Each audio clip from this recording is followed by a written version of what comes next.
Chapter 1. Magical Mission 1.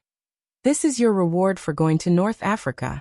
Old Lin carefully took out 2 crumpled $100 bills from a well-wrapped rag and handed them to Lin Yi, who was staring at him eagerly. Lin Yi couldn't understand why his mission was so dangerous, his enemy was so strong, and the client's reward was so generous, but in the end his reward was so little. Where did this old man find all these amazing missions for him? Every time, it was a narrow escape, and the reward he got was $50 or $100. Luckily, there were still $3 or $2 left.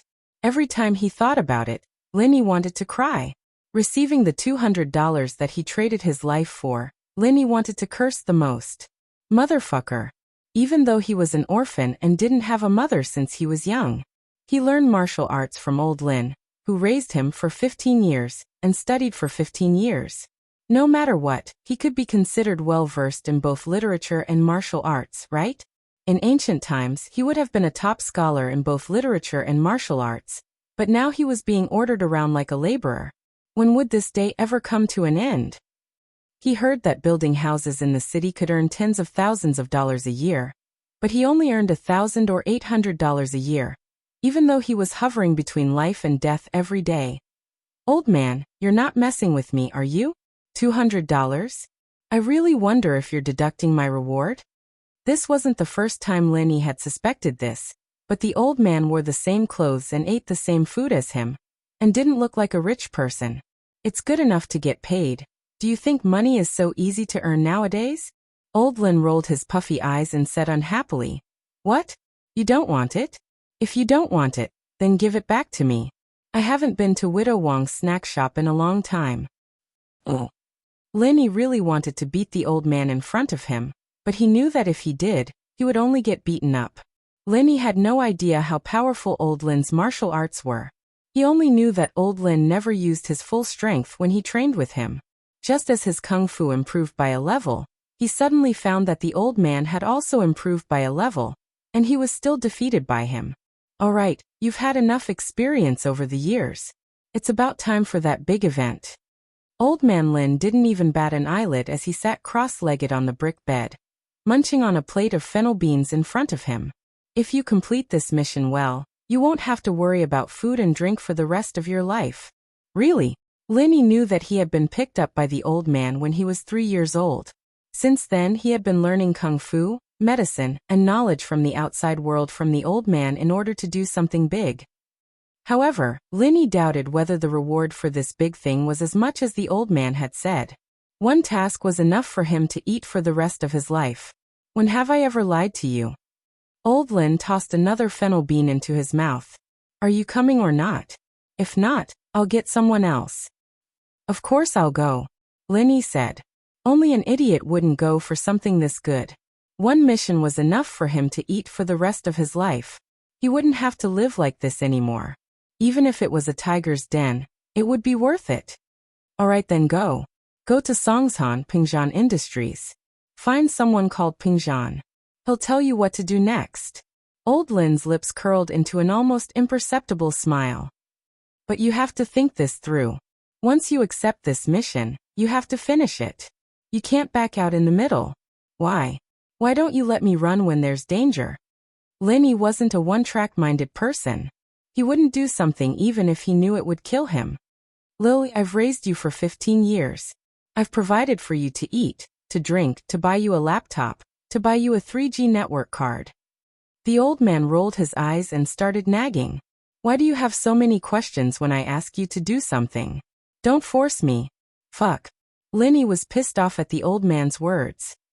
You raised me for the first 3 years, and I've been the one cooking since I was 6, chopping firewood, weaving straw sandals to make money for you. Don't force me. Don't think I don't know that you're watching porn on the computer in the middle of the night. The old man glared at him. You forced me to say this. You even looked at the computer. All right. I'll go. I won't run away. Okay? Lin Yi's face reddened. He didn't think that the old man would find out about something so secretive. How embarrassing. If she allowed him to continue, who knew what kind of inappropriate scenes he would say? And so, under old Lin's threats and promises, Lin Yi carried his backpack and stepped on the train north. He traveled thousands of miles to Songshan, the modern international metropolis. As he sat on the train, Linny thought that he'd have to encrypt the porn and hide it in the system folder. He'd have to keep his eyes and ears open when doing that kind of thing. However, Linny was looking forward to this mission. A mission like this that would allow him to retire was a dream come true for Lin Yi. Although he could tell from old Lin's words that this mission wasn't going to be easy. Yes, it was going to be challenging if it wasn't easy. Pack. A pockmarked man sitting across from Lin Yi opened a can of cola and threw the ring on the table. A crew cut guy next to the man pretended not to care. He picked up the ring and played with it in his hand. After a while he suddenly shouted, "Wow! Wow! Wow! First prize!" Although the crew cut guy's voice wasn't loud in the noisy train, the passengers nearby all heard him and looked at him. The pockmarked man was no exception. He saw that the ring in the crew cut guy's hand was the one he threw earlier. His expression became unnatural. "Give it to me, it's mine." "What, yours? Where's your name on it?" The crew cut guy retracted his right hand and gripped the ring tightly in his hand. He stared at him and said, "You're called first prize?" "No. I'm not called first prize. I was the one who lost the first prize." The pockmarked man saw the crew cut guy's ferocious look and became a little timid. However, he didn't want to lose what he deserved, so he said with a trembling voice, "You said it yourself, you lost it. Since you lost it, it belongs to whoever picked it up." The crew cut snorted and said disdainfully, "Hey, how can you be like this?" The pockmarked man suddenly became anxious. He looked at the passenger sitting across from him, a man with glasses sitting to the left of Lin Yi. "Mister, you look like a scholar. Why is he acting like this? Isn't he acting shamelessly?" "Who's acting shamelessly?" The crew cut guy wasn't happy either. He turned to the man with glasses and said, "Sir, tell me, who should this ring go to?" The man with glasses pushed his glasses up and said hesitantly, "I'm a university teacher. Since you two trust me, I'll be your judge." Go on, go on." The pockmarked man and the crew cut guy nodded and looked anxiously at the man with glasses who claimed to be a university teacher. Logically speaking, the ring was pulled off the drink Kim by this big brother, so it should belong to him. The man with glasses was halfway through his sentence when the pockmarked man showed a proud expression. The crew cut guy immediately became anxious. Just as he was about to say something, the man with glasses waved his hand and stopped him. However, since this big brother has already thrown the ring away, and this brother found it, then it should belong to this brother. "But you said it yourself, the ring is mine." The pockmarked man heard the man with glasses and immediately cried, "In my opinion, why don't you two split the prize equally? That way no one loses out." The man with glasses suggested, "Split." The crew cut guy hesitated, then gritted his teeth and said, "Okay, let's split it." The crew cut probably felt that he was being unreasonable, so he agreed to the man with glasses' suggestion.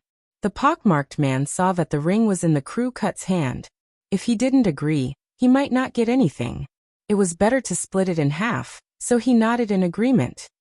"Okay, since you've both agreed, let's split it." The man with glasses took the can from the pockmarked man's hand and looked at it. "It's written here that the first prize is 100,000 yuan. After deducting 20% of the income tax, there's 80,000 yuan left. Since it's a little troublesome to collect the prize, one of you can give the other person 30,000 yuan and collect the prize yourself. What do you think?" Chapter 2. Scam Part 2. The crew cut guy was put in a difficult position. He touched his pocket subconsciously and said, "I don't have that much money with me. How about you give me 30,000, and you can go and claim the prize?" "I don't have that either. What should I do?" The freckled guy frowned and said, "Look at me. Do I look like someone who can fork out 30,000? Teacher, please think of something for us. We don't have that much money with us." The freckled guy asked the glasses guy for help again. The glasses guy thought for a while and said, "How about I give each of you 30,000, and you give me the ring, and I'll claim the prize?"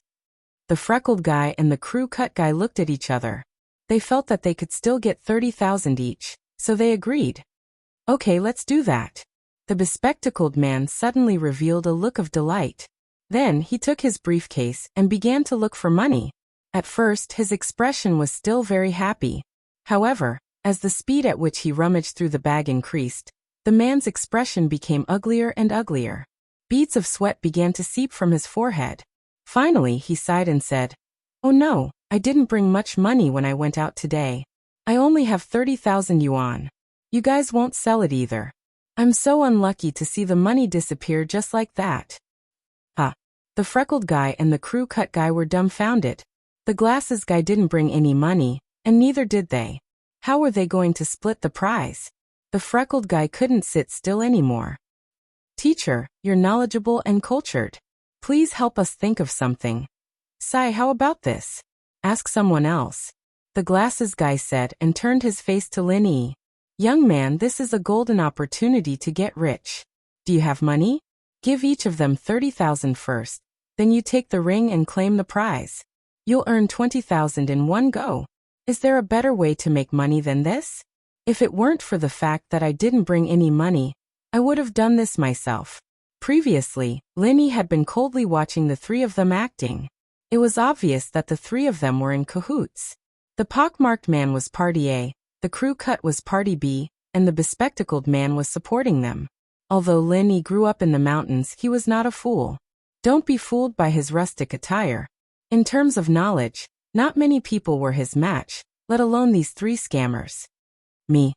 Lin Yi pretended to be surprised and pointed at himself. "Can I? All right, now this good thing has fallen upon your head." Hearing Lin Yi ask if he could, instead of saying that he had no money, the bespectacled man was overjoyed. After all, if he said that, there was an 80% chance that he had goods in his bag. Lin Yi just wanted to say something, but he felt that his leg was kicked by someone. Lin Yi glanced at his right side.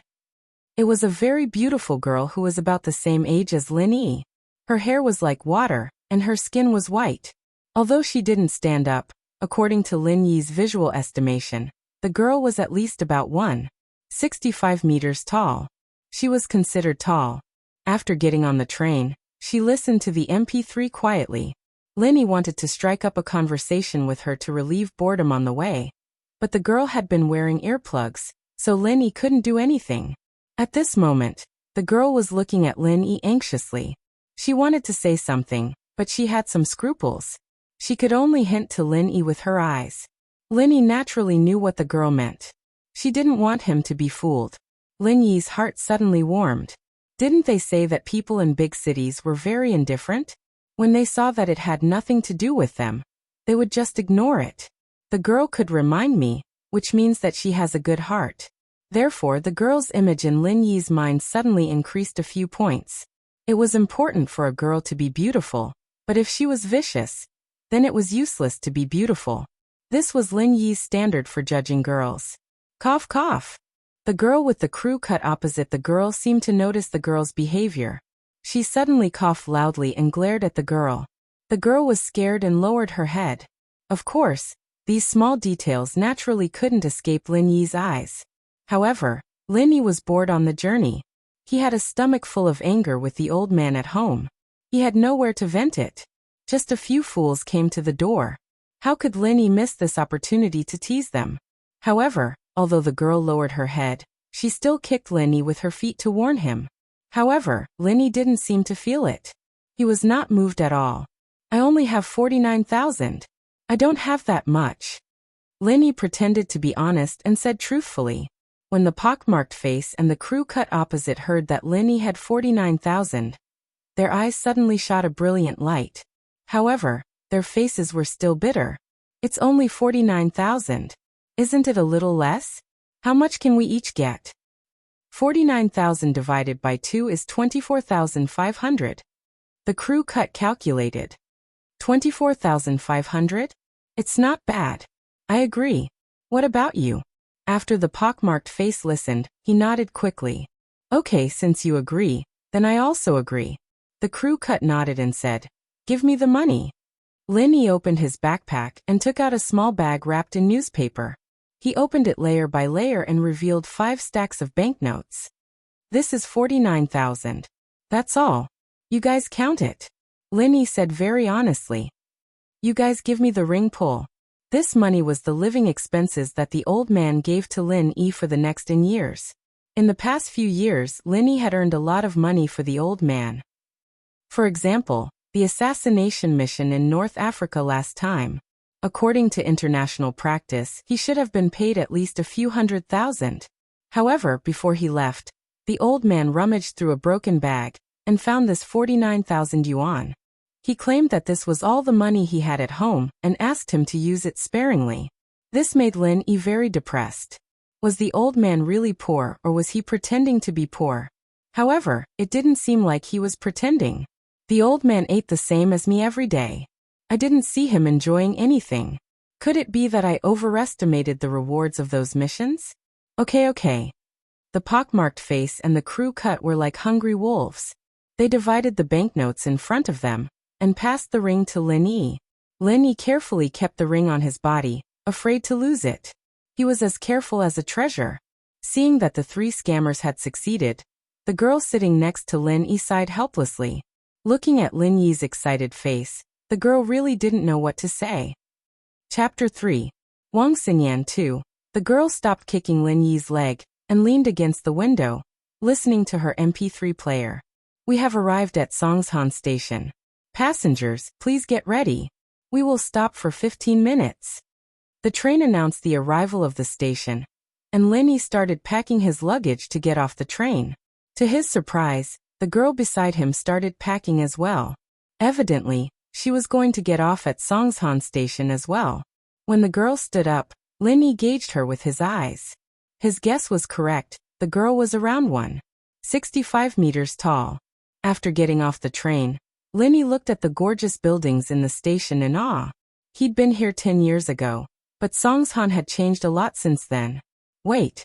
A sweet female voice came from behind Lin Yi. Lin Yi stopped and turned around. It was the girl who'd sat next to him on the train. She was waving at him as she ran towards him. What's up? Lin Yi, of course, didn't believe that a girl would fall in love with him at first sight.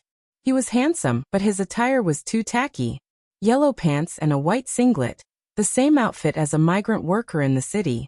You're not thinking of redeeming your prize, are you? The girl said angrily. She was angry at Lin Yi for ignoring her warning on the train. Oh, you're talking about this? Lin Yi took the ring out of his pocket and threw it on the side of the road. Ah, it was the girl's turn to be shocked. She didn't think that Lin Yi would do something like this. You threw it away? The girl pointed at Lin Yi, her mouth wide open. Yeah, I did. Lin Yi nodded.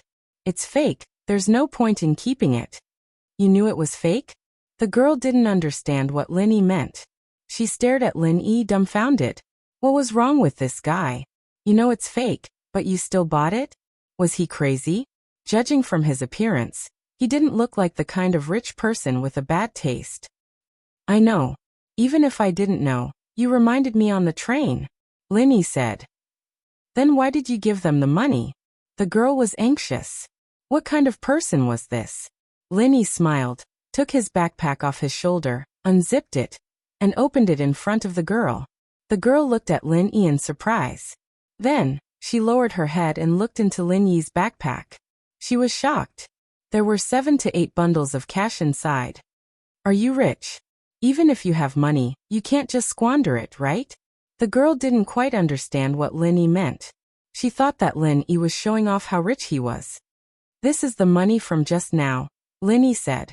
The money just now? What do you mean? The girl didn't understand. You mean you got the money back? Wasn't there only 49,000? This should be 70 or 80,000, right? The glasses man still had 30,000 in his hand. I took it together with him. Lin Yi shrugged and said. This was just a piece of cake. For Lin Yi, it couldn't be simpler. Huh. The girl was completely dumbfounded this time. It wasn't that Lin Yi had a problem, but that he was more skillful. Not only did he get his money back, but he also took the money from the glasses man. What's with this expression? Are you going to report me for stealing? Your sense of justice is quite strong. Lin Yi looked at the girl's surprised expression and smiled. Of course not. The girl blushed and shook her head. But I really want to thank you before. There aren't many girls like you. Lin Yi said sincerely. Can I treat you to a meal later? It's okay. The girl shook her head shyly. My family is waiting for me at the exit. Linny nodded. He didn't force the issue. Hitting on girls was a technical thing, but it was also important to follow the flow. Being too deliberate would have the opposite effect. I won't bother you then. Xinyan looked at Lin Yi's back and shook her head. What a strange person. If her mother wasn't waiting for her at the exit, she wouldn't mind spending more time with Lin Yi. It wasn't that Xinyan had a good impression of Lin Yi. She just felt that Lin Yi was really different from the others. He had so much money in his backpack, and he didn't put it in the bank. He was dressed like a country bumpkin, but there was something about him that she couldn't describe. Sir, do you want to stay at the inn? It's very cheap. Lin Yi was surrounded by a group of people soliciting customers from nearby hotels as soon as he walked out of the train station. This kind of worker's attire was the focus of these small hotels when doing business. Rich people wouldn't stay in small hotels like this. Big hotels didn't need to come out to solicit customers. Lin Yi waved his hand and squeezed through the crowd of people soliciting customers. He walked towards the taxi stop in the square. Lin Yi had a piece of paper in his hand. It was the address that old man gave him before he left. He got on a taxi, and the driver asked enthusiastically, "Young man, where are you going?" "To this address." Lin Yi handed the paper to the driver. The driver was a professional at the train station, and he had a good eye for customers. One look and he could tell that Lin Yi was from out of town, probably here for work. He wanted to trick him a little, since Lin Yi wasn't familiar with the roads anyways. He happily took the paper from Lin Yi and looked at the address written on it. The driver's face turned green immediately. The paper wrote, Songshan City, Guangming Avenue, 36 Pengzhan Building. 11. 2 kilometers from the train station. Take the new second ring bridge. Even the route had been designed, and the mileage was clearly marked. Who would be able to blackmail them? But why would this young man go to Pengzhan Building? That was the biggest corporation in Songshan. How would a guy dressed like a migrant worker know the people there? The driver sighed, threw the note to the side, and drove the car obediently. Songshan's traffic was good. There were many bridges. Lin Yi felt like he arrived at his destination in the blink of an eye. He paid the 24 yuan fare, and got off. Lin Yi felt a bit dizzy looking at the tall building in front of him.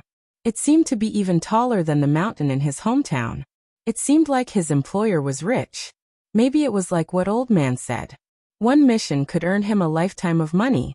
He just didn't know if he would fall to his death if he jumped down. Back in his hometown, old man kicked him into the ravine from the top of the mountain. He didn't die, but he was bedridden for a few days with a swollen face. Chapter 4. Who are you looking for? Sir, who are you looking for? Lin Yi was stopped by the building's security guard after a few steps. Wait, let me have a look. Lin Yi thought to himself. Big cities still had security guards, but this security guard was just for show. He wasn't even as good as Buttface. Buttface was Lin Yi's playmate. Although he didn't know kung fu, he could kill a cow with one punch. From Lin Yi's point of view, this security guard was far weaker than a cow. He wasn't even as strong as a cow. Lin Yi took out a piece of paper from his pocket and looked at the words on it. I'm looking for Chu Pengzhan. Chu Pengzhan? Who is it? Why does this name sound so familiar? The security guard was startled and repeated the name in his mouth. The chairman. The older security guard who was standing at the side reacted faster. He immediately remembered who Chu Pengzhan was. He quickly pulled on the clothes of the previous security guard and whispered, Don't talk nonsense. If the captain hears you, you'll be fired. Ah. The previous security guard was shocked when he heard the words of the older security guard. He opened his eyes wide and regretted talking too much. What was he talking about? Now he didn't even know the chairman. How could he be a security guard? Who was he supposed to protect? However, the security guard looked at Lin Yi's clothes and rolled his eyes. He wasn't afraid anymore. No matter how he looked at it, Lin Yi didn't look like someone who could be related to the chairman. One was the chairman of a Fortune 500 company, and the other was a migrant worker from the countryside. There didn't seem to be any connection between them. Could this kid be a construction worker, and was here to complain to the chairman? The security guard raised his vigilance. He had seen a similar movie 2 days ago. It was called Owe me 105,000. In the movie, a migrant worker went to the chairman to ask for money. The security guard and the older security guard looked at each other. Obviously, they were thinking the same thing. Why are you looking for Chairman Chu? The old guard cleared his throat as he stared at Lin Yi with a serious face, afraid that he'd do something drastic. I'm not looking for him. It's my old man who asked me to look for him, Lin Yi said lazily. Lin Yi didn't care about the identity of his employer in real life. They were all here for him. Huh? Your old man? The two guards were even more certain of their suspicions. The worker in the movie was asking for money on behalf of his brother, and this kid in front of them was asking for money on behalf of his father. All right, let's not talk about useless stuff. Just tell me which floor Pingzhan's on, I'll go find him. Lin Yi didn't have the time to waste with these two bodyguards. He needed to find the person in question first. The chairman isn't here. You can leave. The older security guard looked at Lin Yi again. After making sure that he had nothing to do with the chairman, he directly asked him to leave. Lin Yi didn't want to waste time with these two. Lin Yi naturally saw the look in their eyes. Lin Yi could guess what they were thinking. Wasn't it because he looked like a country bumpkin? What a snob. Since he's not here, I'll go in and wait for him, Lin Yi said and walked into the company. Wait, you can't go in. The two security guards didn't expect Lin Yi to barge in. They wanted to stop him. At this time, the elevator door opened. A slightly plump middle-aged man and a tanned and skinny middle-aged man walked out together. It should be about time. Why hasn't Lin Yi contacted me yet? Li Fu, why don't you drive to the station to pick him up? Didn't you see the photo? The plump middle-aged man ordered the tanned and skinny middle-aged man. All right, Mr. Chen. I'll go now, Li Fu said respectfully. Li Fu hadn't left when Chu Pingzhan heard the quarrel at the company entrance. He frowned and said to Li Fu, "Go see what's going on." What's going on? Li Fu walked quickly in the direction of the company's entrance and saw the company's two security guards stopping a young man from entering the company. Faubert, this person said he wants to see the chairman. He even forced his way into the company. The security naturally recognized Li Fu. Although Li Fu didn't have a specific administrative position in the company, he was the chairman's closest person. If you had to say what position he held in the company, it would be that he was the chairman's driver. But everyone in the company knew that Li Fu wasn't just a driver. So these security guards didn't treat Li Fu as a driver at all. They respected him as a leader. In many cases, Li Fu's words represented the chairman's intentions. You. Li Fu looked at Lin Yi, his eyes wide. You're Lin Yi? That's me. Lin Yi nodded after looking at Li Fu. He'd been paying attention to Li Fu the moment he'd appeared. His instincts told him that this person wasn't Pingzhan after all. As the chairman of a corporation, it was only natural for him to have the aura of a leader, but this person didn't have that. He was serious and respected, but a person's aura couldn't be changed. Hello. Li Fu knew how important this young man was to Pingzhan, so he didn't hesitate after confirming who Lin Yi was.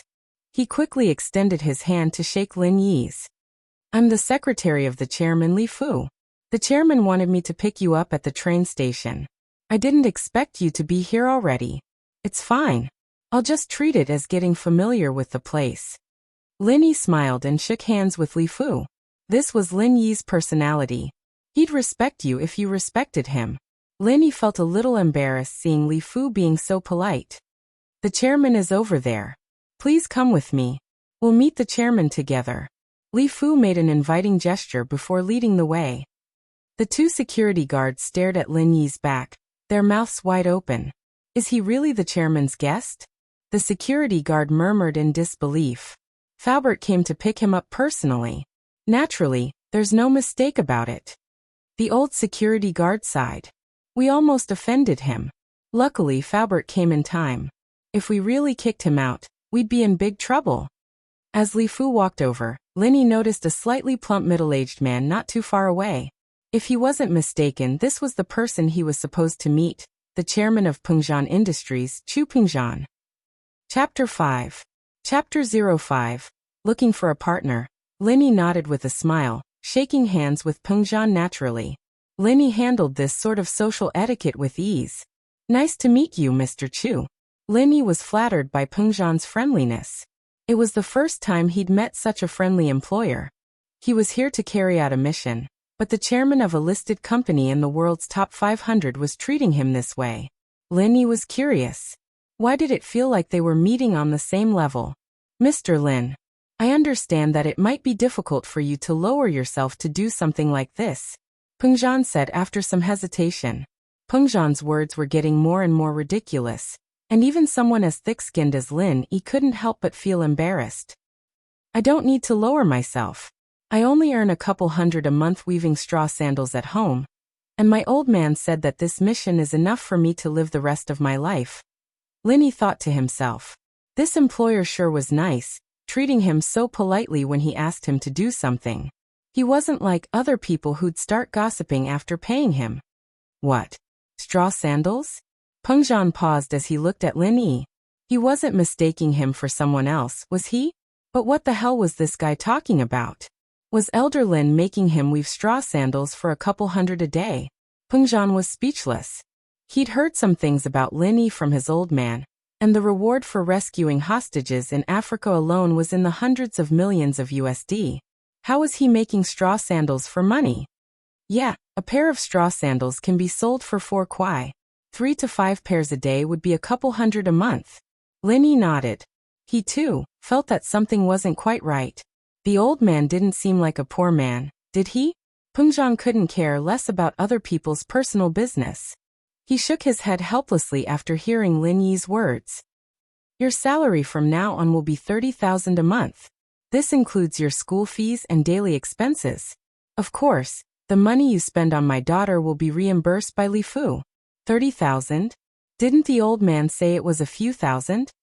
Lin Yi was stunned for a moment. Such a high salary?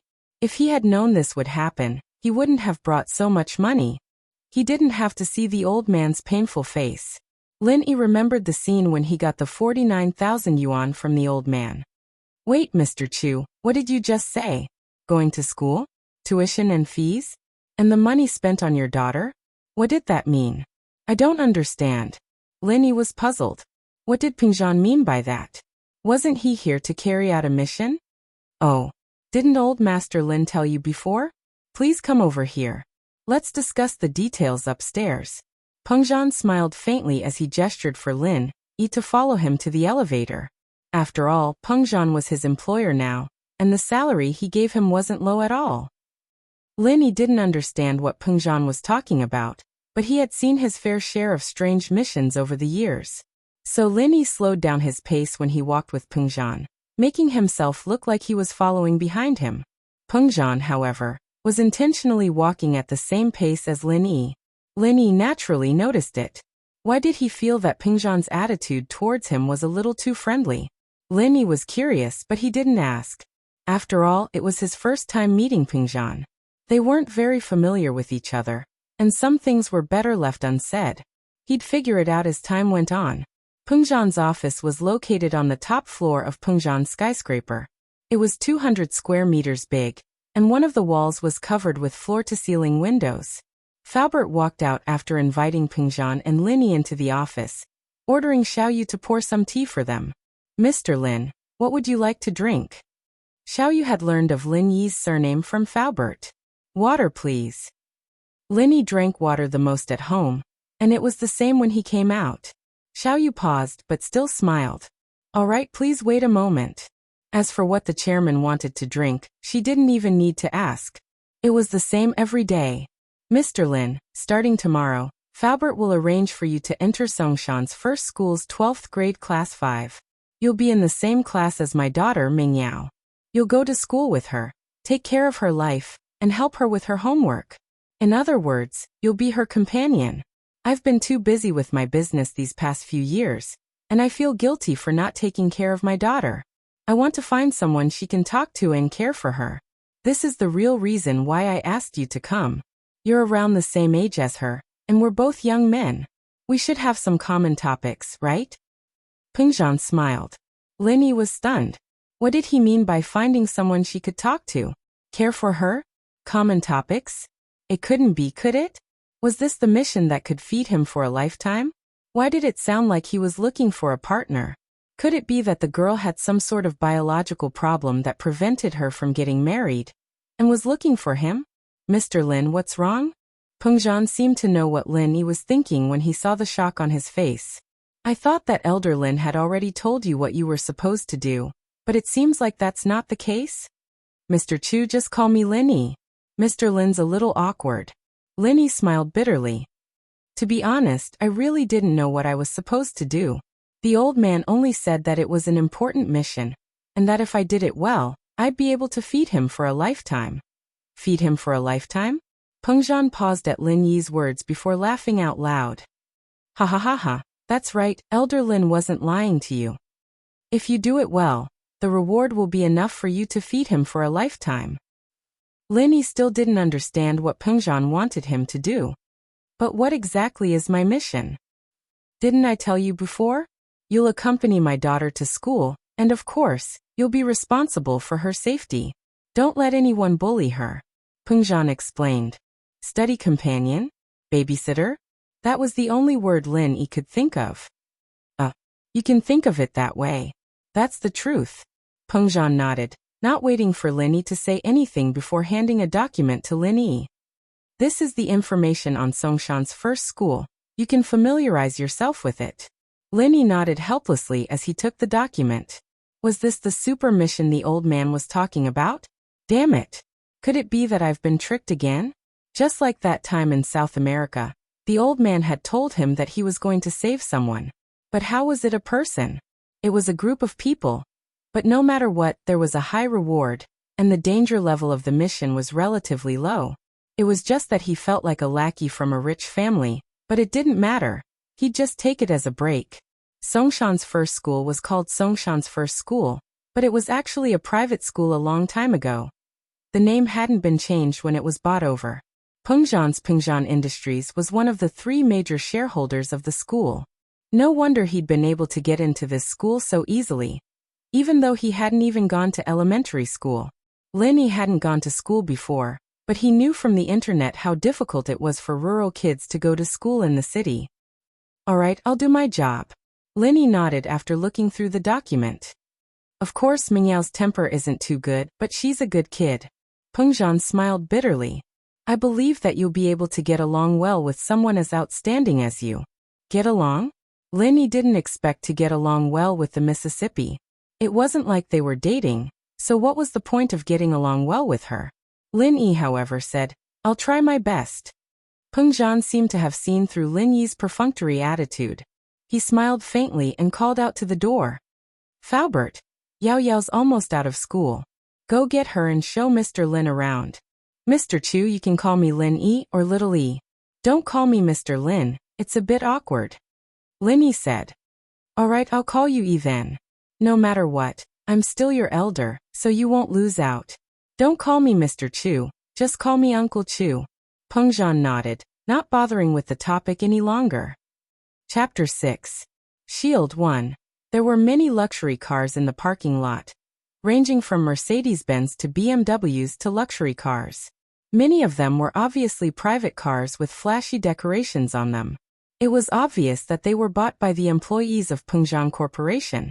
From this, it could be seen how high the income of the employees of Pengzhan Corporation was. It seemed that his 30,000 yuan salary wasn't that high after all. Under Faubert's guidance, Lin Yi came to a dark blue Bentley Elegance 728. The car was a 06 model, and it was well maintained. Lin Yi wasn't sure if it was newly bought or if the employees paid attention to it, but the car looked brand new. Mr. Lin, please get in. Faubert opened the door to the passenger seat and sat down. I'll sit in the passenger seat? Then Miss? Lin Yi hesitated and asked.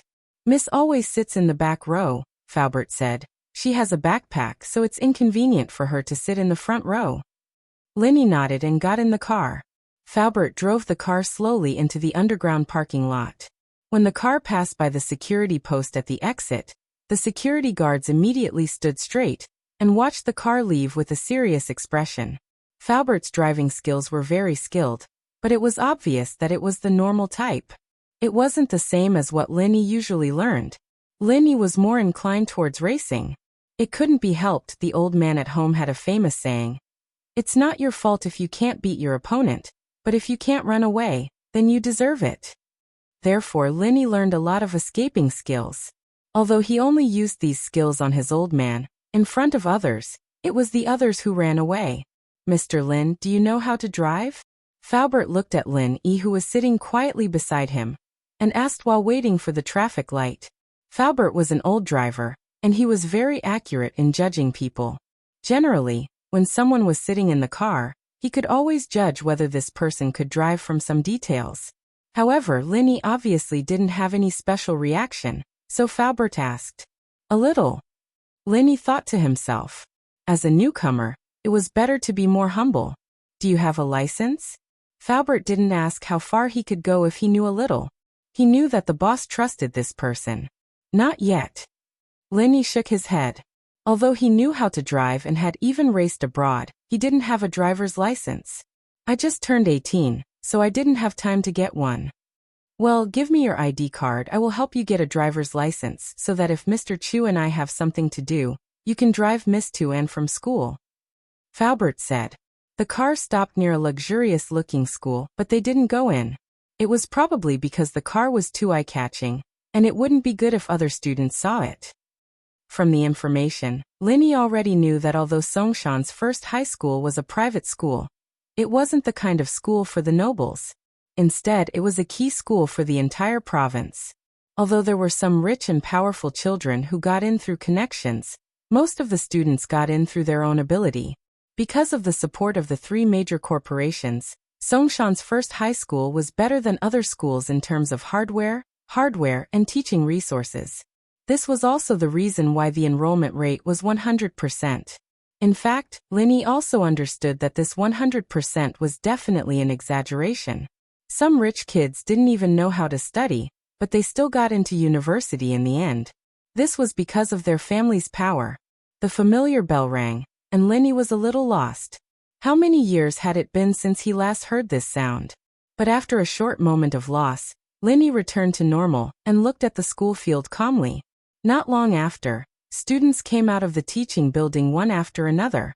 Some were wearing school uniforms, and some were wearing other clothes. Generally speaking, if there were no large-scale activities, the school would not have any special requirements for students' attire. That's the Mississippi. Faubert suddenly raised his hand and pointed at a girl in the middle of a group of boys and girls. Linny followed the direction of Faubert's finger. It was a tall and beautiful girl. Although there were other girls beside her, Linny could tell that this was the miss with just one look. Old Lin had said that Mengyao was the school beauty. The so-called school beauty should be the prettiest one. Unless Linny had a problem with his taste. Although the girl beside her was also very beautiful, her body was a little smaller. It was obvious that she didn't match the height stated in the information. But she was still one of the potential school beauty candidates. She would definitely be the type that could bring disaster to the country when she grew up. Meng Yao and the girl were walking quickly towards the car, but a couple of rich boys were chasing after them relentlessly. Meng Yao, wait. One of the rich boys stood in front of Meng Yao.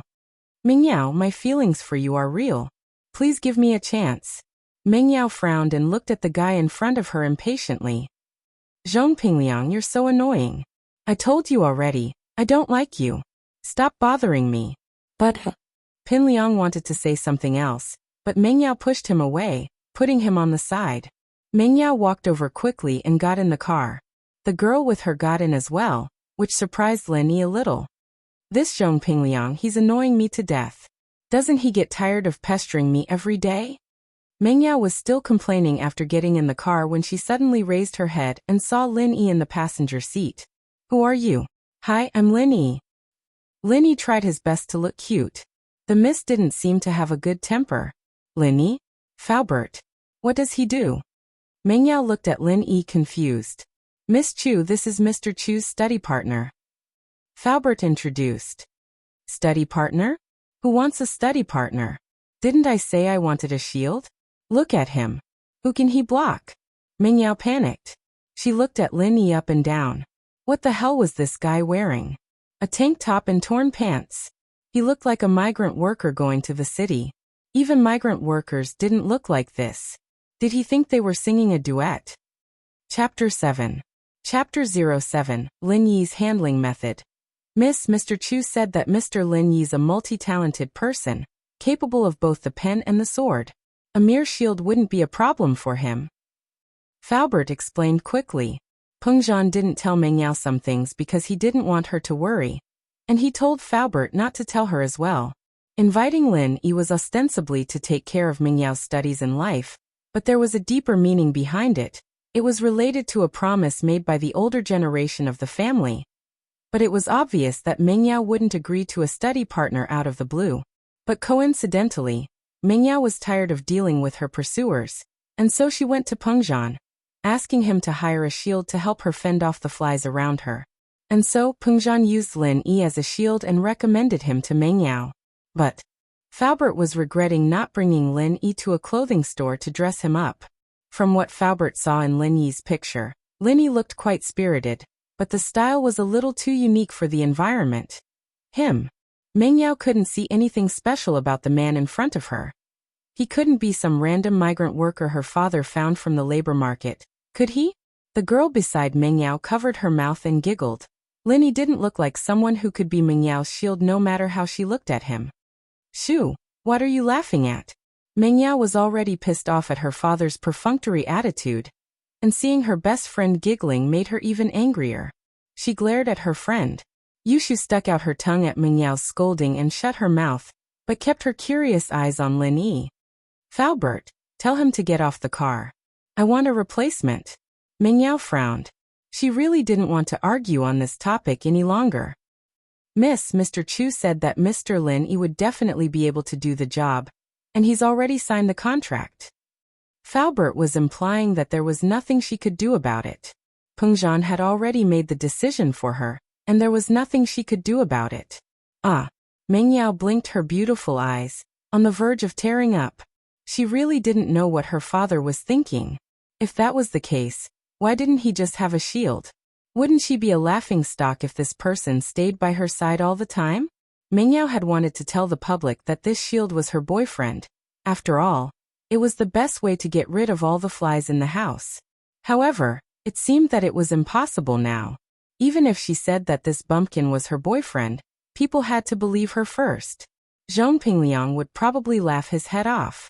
Lin Yi listened to their conversation and immediately felt a headache. A shield?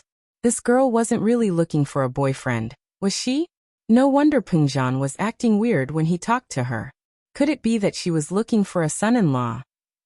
Alright, that guy over there wouldn't let go of me. Help me deal with him. If you do it well, I'll consider it a pass. Meng Yao rolled her eyes and came up with a plan. If this guy didn't know how to deal with it, she could use his incompetence as an excuse to get her father to fire him. Lin Yi nodded and got off the car, walking quickly towards Zhong Pingliang. This Meng Yao, I get rejected every time I ask her out. If it were any other girl, they'd jump into my arms already. Zhong Pingliang complained to his lackeys. Master Zhong, this Meng Yao isn't a normal girl. She's the miss of Peng Zhan Industries. It's normal for her to have difficulties. One of Zhong Pingliang's lackeys, Gao Xiaofu, said. I know, I don't need you to tell me that. Pinliang said with a wave of his hand. That's why you need to have perseverance. Before he could finish, he saw a young man in a yellowish-white singlet and khaki-colored pants rushing towards him. Pinliang paused. Lin Yi quickly walked to Zhong Pingliang's side, and without a word, raised his leg and kicked Zhong Pingliang's butt, sending him sprawling on the ground. Then Lin Yi turned around and walked back to the car without looking back. Zhong Pingliang was just about to talk about his thoughts on pursuing Meng Yao when he felt a kick on his butt. He lost his balance and fell to the ground. Who? Do you want to die? How dare you kick me? Zhong Pingliang struggled to get up from the ground, cursing with his face covered in dirt. It's that worker just now. Gao Xiaofu said quickly. Then what are you guys waiting for? Go after him. Zhong Pingliang yelled angrily. Catch him and beat him up. Master Zhong, he's gone. Zhong Pingliang's lackeys were focused on Zhong Pingliang after he was kicked by Lin Yi, but the worker was gone in the blink of an eye. Fuck. Zhong Pingliang cursed. I'll remember what he looks like. I'll print it into a poster tomorrow and send people to all the construction sites to look for him. How dare a worker kick me? I'll make sure he can't live in Songshan anymore. Just you wait. Yao Yao, I didn't know this Lin Yi was so fierce he even dared to kick Zhong Pingliang. Yushu's eyes were wide open in the car. She couldn't believe what she had just seen. I think he's crazy. Mengyao didn't expect Lin Yi to do something like that, but it was something else. But Mengyao had decided not to use him. No matter what he did, he'd still fail. Yao Yao, why don't you keep him? Yushu suggested. Shu, who are you siding with? Mengyao glared at her. You're not in heat, are you? You've fallen for this laborer? Yushu shook her head. Yao Yao, you're the one who's fallen for him. Why would you let him stay if you don't like him? To embarrass yourself? Mengyao didn't know what was going on. No. Think about it, Zhong Pingliang's the king of our school. No one dares to mess with him, and now there's finally someone who's not afraid of him. We'll have a lot of fun in the future, Yushu said mischievously. If they fight, Zhong Pingliang won't have time to bother you, right? Fight? You think Zhong Pingliang's that easy to mess with? Mengyao hit the nail on the head. He's just a worker. Zhong Pingliang's going to beat him to death. Chapter 8. How did you fool my daddy? You're right, we'll stay and watch then. Mengyao felt that Yushu's words made sense, and so she agreed. She turned to Faubert. Faubert, did you buy insurance for him? What if something happens to him? Insurance. Faubert sweated again. How could someone hired by Mr. Chu get into an accident so easily? Don't worry, I got it all. Lin Yi, on the other hand, had walked to the car and got in. He looked at Mengyao. How was it? Not bad, right? You barely passed.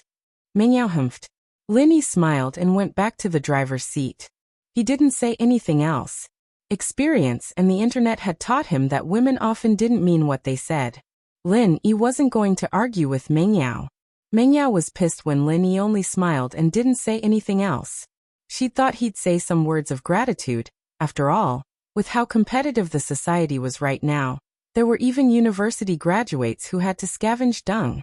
A migrant worker who just entered the city and found a good job like this. Shouldn't he be happy about it? Hey, why aren't you thanking me? Mengyao couldn't hold it in any longer. Thanking? For what? Lin Yi didn't know what was going on. Shouldn't you be thanking me for helping you kick that guy's face to the ground? Thanking you for what? Mengyao was pissed off. Why was this guy so slow? Didn't he know what she was hinting at? Did he not know how to please his employer? Hee, Yao Yao's saying that she accepted you. Shouldn't you thank her? Yushu smiled slyly as she explained for Mengyao. Shu, what are you talking about? What do you mean I accepted him? Mengyao jumped at Yushu's words. Wasn't that a little too ambiguous? Why does it sound like I'm accepting a confession? It's nothing. I'm just saying that you accepted him as your shield. Yushu giggled. Oh, thank you. Lin Yi was very efficient. In fact, if it weren't for the fact that this job was a little weird, he would still be very satisfied. At least the salary was very high. You're welcome. Mengyao spat the 3 words out of her mouth, furious at Lin Yi's slow reaction. This person is going to be my shield? Why did he look so silly? Yao Yao, I'm leaving. See you tomorrow. And you too, shield bro. The car stopped in front of a villa, and Yushu waved at Mengyao and winked at Lin Yi before getting out of the car. Shield bro? Lin Yi smiled bitterly. This name was quite unique. It was comparable to the internet celebrity, Brother Sharp. Yushu's house was very close to Mengyao's, and the 2 villas were right next to each other. The car took a turn, and they arrived at Mengyao's villa. Under Yushu's instigation, Mengyao reluctantly accepted the worker in front of her. But when she saw the worker walking into the villa with her luggage, she exploded. You. What are you following me for? Lin Yi paused, turning to look at Faubert. Don't I live here? You think too highly of yourself. I've never had a man in my villa before. Mengyao put her hands on her waist as she yelled at Lin Yi. Faubert wiped the cold sweat off his forehead. Never had a man? Then what am I? Faubert thought to himself. It didn't matter if he became a eunuch, but what would Mr. Chu think if he heard what the miss said? Seeing Faubert wipe the sweat off his forehead, Mengyao immediately understood that her words were a little ambiguous. She quickly corrected herself. I mean no man outside of my family. Miss, Mr. Chu said that you can treat Mr. Lin like your own brother. So from today onwards, Mr. Lin will be living in the villa, Faubert said carefully. Faubert knew this girl's temper very well. What? Meng Yao's eyes widened. She pointed at Lin Yi in disbelief. Him? My brother? Are you kidding me? Faubert, take him away. Let him live wherever he wants. I'm afraid I can't make the decision, Mississippi. This is Mr. Chu's order. What do you think? Faubert said, troubled. He was a driver after all. Although he was Peng Zhan's most trusted person, it was still difficult to be stuck between him and the miss. It's fine. I'll talk to Daddy myself. Meng Yao took out a Nokia E7 from her pocket and dialed it out. It was a free gift from the promotion a while back, and she and Yushu bought one each. Lin Yi, on the other hand, was looking at the phone in Meng Yao's hand longingly. Should he get a phone too? It was too inconvenient to make a phone call. Daddy, it's Yao Yao, Meng Yao said in a coquettish voice. It made Lin Yi's heart go numb. He didn't know that a girl's voice could be so sweet. It's Yao Yao. What's up? Peng Zhan was in the middle of a meeting. He picked up when he saw his daughter's call. It's like this, Dad. What's up? Peng Zhan was in the middle of a meeting. He picked up when he saw his daughter's call. Did you hire him from the farmer's market? Meng Yao was a little pissed. Her father had never treated her like this since she was young. You're talking about E? Haha, Daddy invited him all the way here from Star Mountain. Not only is he knowledgeable, he's also good at martial arts. What's more, his character is even better, Peng Zhan said with a smile. What? Meng Yao didn't understand. What kind of magic potion did the man in front of her feed her father? Why did he say good 3 times in a row? Peng Zhan heard his daughter's words and thought that she was acting coquettishly. He said, haha, what do you think? Are you satisfied with Lin Yi? Satisfied? How is that possible? First of all, his looks aren't up to standard. He's my shield. I should at least like him, right? Meng Yao humphed. Also, Daddy, how could you ask him to live with me? I'm a girl. It's not safe for me. Yeah. I'm worried about your safety. I'm worried about you living alone in the villa. That's why I asked you to accompany you. Don't worry. He can protect you. Peng Zhan pretended that he didn't understand his daughter's words. Meng Yao didn't know what to say after hearing her father's words. But before she could continue, Peng Zhan continued. All right, Yao Yao. I'm having a meeting with the company's middle management. Let's talk later. Chapter 9. General Weiwu, Part 2. Faubert left Meng Yao's villa with the excuse of picking up Mr. Chu from work. Before he left, he gave Lin Yi a backpack, saying that it was the school uniform and textbooks of Songshan Songshan School. Miss, call me anytime if you need anything. I'll deliver dinner at 7 tonight, Faubert said and left in a hurry. Meng Yao didn't know what to say as she looked at the man in front of her. She couldn't just let him sleep on the streets, could she? His father was a well-known philanthropist. If people knew that he mistreated his servants, it wouldn't be a good thing. Meng Yao was angry for a long time before she finally thought of the culprit. She took out her phone and dialed Yushu's number. Hello Shu, my dad told this worker to stay in my villa. What should I do? Yao Yao, you mean shield bro? That's good. I'll go to school tomorrow and tell them that you're living with him. That way no one will bother you anymore. Yushu was lying comfortably on the bed, watching TV. She heard Meng Yao's words and said casually, Yushu. Meng Yao was furious. She yelled at the phone. You're being too disloyal, aren't you? You told me to keep him. And now you're making sarcastic remarks? You come to my house right now. Oh okay, I'll take a shower and sleep. I'll go to school tomorrow morning, Yushu said lazily. I'll break off our relationship if I don't see you in a minute, Meng Yao said firmly. I'm already naked, and I still need to get dressed, Yushu complained as she sat up from the sofa. She looked at her body in the mirror. She seemed to have a little belly? It seemed like she'd have to eat less in the future. 50 seconds. Meng Yao said as she looked at the call time. You need to lock the door, right? Yushu quickly put on her clothes. 40 seconds. Meng Yao continued. All right, I'm coming. Yushu put on her shoes and ran out the door. Yushu's villa was only a few dozen meters away from Mingyao's villa, and there was only a small path between the two. Mingyao let out a sigh of relief when she saw Yushu's silhouette in the distance. Yao Yao, what are you doing? I was just taking off my clothes and getting ready to take a shower, and you called me out? Yushu complained. Cough cough. Mingyao coughed and pointed at Lin Yi. Shoo, there's an outsider here, mind your words. It's fine. Yushu said nonchalantly. It's shield bro, we're on the same side. Since you and he are on the same side, then let him stay in your house. It's decided then. Mingyao was pissed off at Yushu's gloating face.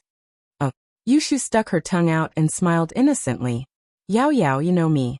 I like to strip naked when I get home. It's not very convenient for him to move in. So it's more convenient for you to stay at my place? Mingyao cursed at Yushu in her heart. Man, isn't it a simple matter? Yushu shook her head and said. Yao Yao, you can let him stay at your place, and you can stay at my place, isn't it? And you're right. Mingyao felt that Yushu had finally come up with a constructive idea. However, Mingyao wasn't too happy about it.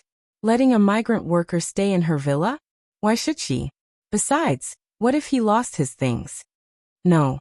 I can't let him stay in my villa alone. Mingyao gritted her teeth. Yushu was in a difficult position. She asked Mingyao to let Lin Yi stay for fun, but here came the problem. Letting Lin Yi stay in Yushu's villa? Yushu would never agree to it. After hesitating for a while, Yushu finally came up with a compromise. Why don't I stay with you and ask him to stay downstairs? Your room is upstairs anyway, we won't ask him to go up to the second floor. Mingyao listened to Yushu's suggestion, and felt that it was the only way. She nodded unwillingly. Okay, let's do that. Yushu often stayed with Mingyao, so she entered the villa with ease. Lin Yi, on the other hand, carried his luggage and followed behind slowly. Mingyao was hostile towards him, and Lin Yi could naturally see it. However, when he thought of the old man's solemn words and Uncle Chu's trusting eyes, Lin Yi didn't think much of it. After all, Mingyao was a girl. It was normal for her to not want to stay with him. Hey, what's your name? Mingyao sat on the sofa, and threw her slender legs on the bed. She looked at Lin Yi and asked. I'm Lin. Lin Yi said as he tried to sit on the sofa. He'd been standing in front of the door for a long time, and it was quite tiring for him. But before his butt could touch the sofa, a voice called out, startling him. Stop. Don't sit. Mingyao's eyes were wide open as she pointed at Lin Yi. What's wrong? Lin Yi was startled. His butt was hanging in the air. Your pants are so dirty. Don't dirty my sofa. Shu often lies on it naked. Mingyao frowned. Yushu rolled her eyes in anger. How could you be like this, Yao Yao? You just told me to watch what I say in front of outsiders, and now you're saying it yourself. Lin Yi, on the other hand, wasn't angered. He'd been on the train for half a day, and he'd been running for half a day. Dirtying the sofa wasn't a big deal, but giving the girl a skin disease would be a big deal. Okay, you can continue. Mingyao saw that Lin Yi stood up and sighed in relief. My name is Lin Yi said. Okay, Lin Yi, you can sleep in the guest room over there. But remember, upstairs is my and Shu's room. You can't go up there, or I'll ask my dad to fire you. Mingyao didn't even have enough confidence when she said this. She didn't know why, but she felt that her father was bewitched by Lin Yi. So she added, if you dare go up there, I'll ask General Weiwu to bite you to death. Oh. Lin Yi nodded indifferently. He heard the second half of Mingyao's sentence and asked curiously, General Weiwu? What's that? Hearing Lin Yi's question, Mingyao shouted proudly, General Weiwu, come down. Chapter 10. Part 2. Lin Yi snorted disdainfully. Forget a dog. He'd killed countless wolves in the mountains with one slap. A Rottweiler was nothing to him, of course. See that? That's General Weiwu. I'm telling you, he's very powerful. If you dare go upstairs, I'll tell him to bite you to death. Mingyao threatened. Got it. Lin Yi nodded. Mingyao thought that Lin Yi was afraid of General Weiwu after seeing how careful he was. She was even more pleased with herself. She dragged Yushu upstairs, leaving General Weiwu to guard the stairs. Lin Yi picked up the luggage and glared at General Weiwu. General Weiwu shuddered and took a step back. It seemed to sense that the person in front of it wasn't an ordinary person. It was a dangerous person. Linny wasn't in the mood to play with the dog. He glared at the dog and ignored it. He took his luggage and went to the room Mengyao mentioned. The room was simple. There was only a bed, a desk, and a small closet. But these things were more than enough for him. He only brought a few tattered clothes with him and nothing else. What surprised Lin the most was that there was a washroom in the room. It was like a hotel. Linny put his luggage down and took a towel to the washroom. Linny was covered in dust from the long journey. He looked at his watch. It wasn't even 6 yet. Linny decided to take a shower before Faubert came to deliver his food. Linny was very satisfied with his current job and environment. He could live in a hotel every day and get 30,000 kwai. Where else could he find a job like this? It was much better than helping his old man weave straw shoes at home. Shoo, I'm starting to regret it. This Lin doesn't look like someone who can be my shield. Mengyao complained to Yushu after changing into a set of home clothes. I think he's fine. Yushu laid on the bed, leaning her legs against the wall. She didn't know where she'd read that it could slim down her legs and promote puberty. What's so good about it? I was thinking of finding a handsome guy to pretend to be my boyfriend, but now I've got a country bumpkin. I'll be a laughingstock if I bring him out. Mengyao gritted her teeth. If you think he's good, then you can be his girlfriend. Mengyao was pissed off. I'm not in trouble. I don't need a shield. Otherwise, I might really consider it. Yushu said with a shake of her head.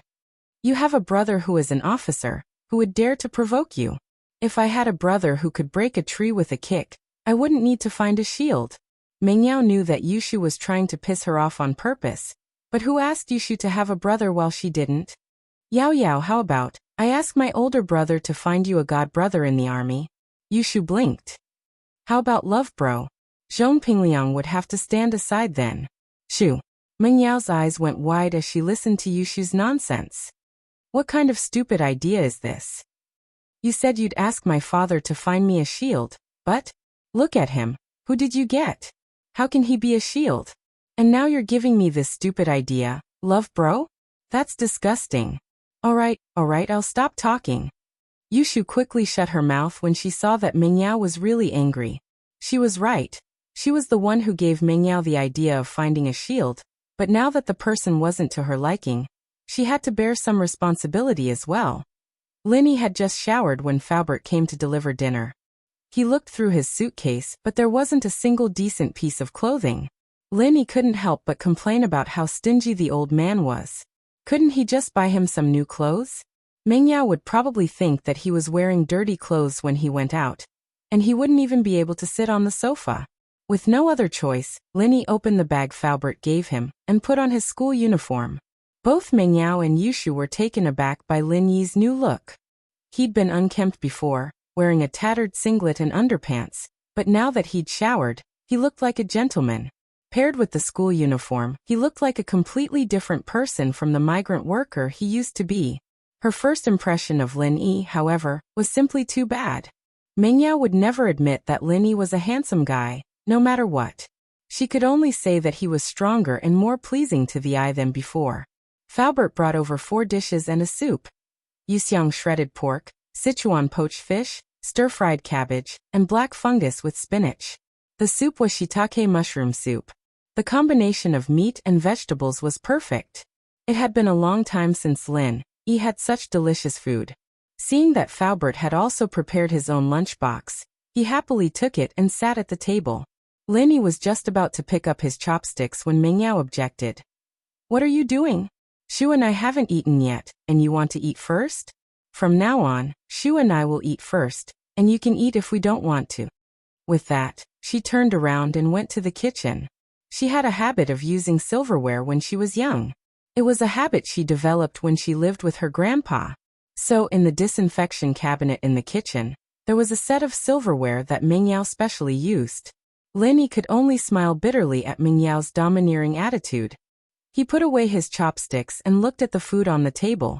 He could only hold back his saliva. Fortunately, the white rice was his. Lin Yi quickly shoved a few mouthfuls into his mouth. Maybe it was because he ate too fast, but he choked a little. He said with a slurred voice, "Is there anything to drink?" Yushu looked at the man who looked like he hadn't eaten in 8 lifetimes and found it funny. She pointed at the freezer. What do you want to drink? Help yourself. Oh. Linny turned around and saw a big freezer filled with all kinds of drinks. Linny took out a bottle of orange juice and took a big gulp. He felt much better after that. Mingyao took the cutlery back and started commenting on the dishes on the table with Yushu. Wow, Sichuan poached fish, my favorite. This Yuxiang shredded pork is a little too sweet. That damn chef. Doesn't he know that eating too much sugar makes you fat? I'll get Dad to fire him someday. And this cabbage is delicious. Shu, you should try it too. Mingyao nagged as she ate. These dishes were prepared by the chefs of Pengzhan Industries, and Faubert would deliver them every night. Pengzhan had a lot of social engagements, but Mingyao's mother had left home when she was very young.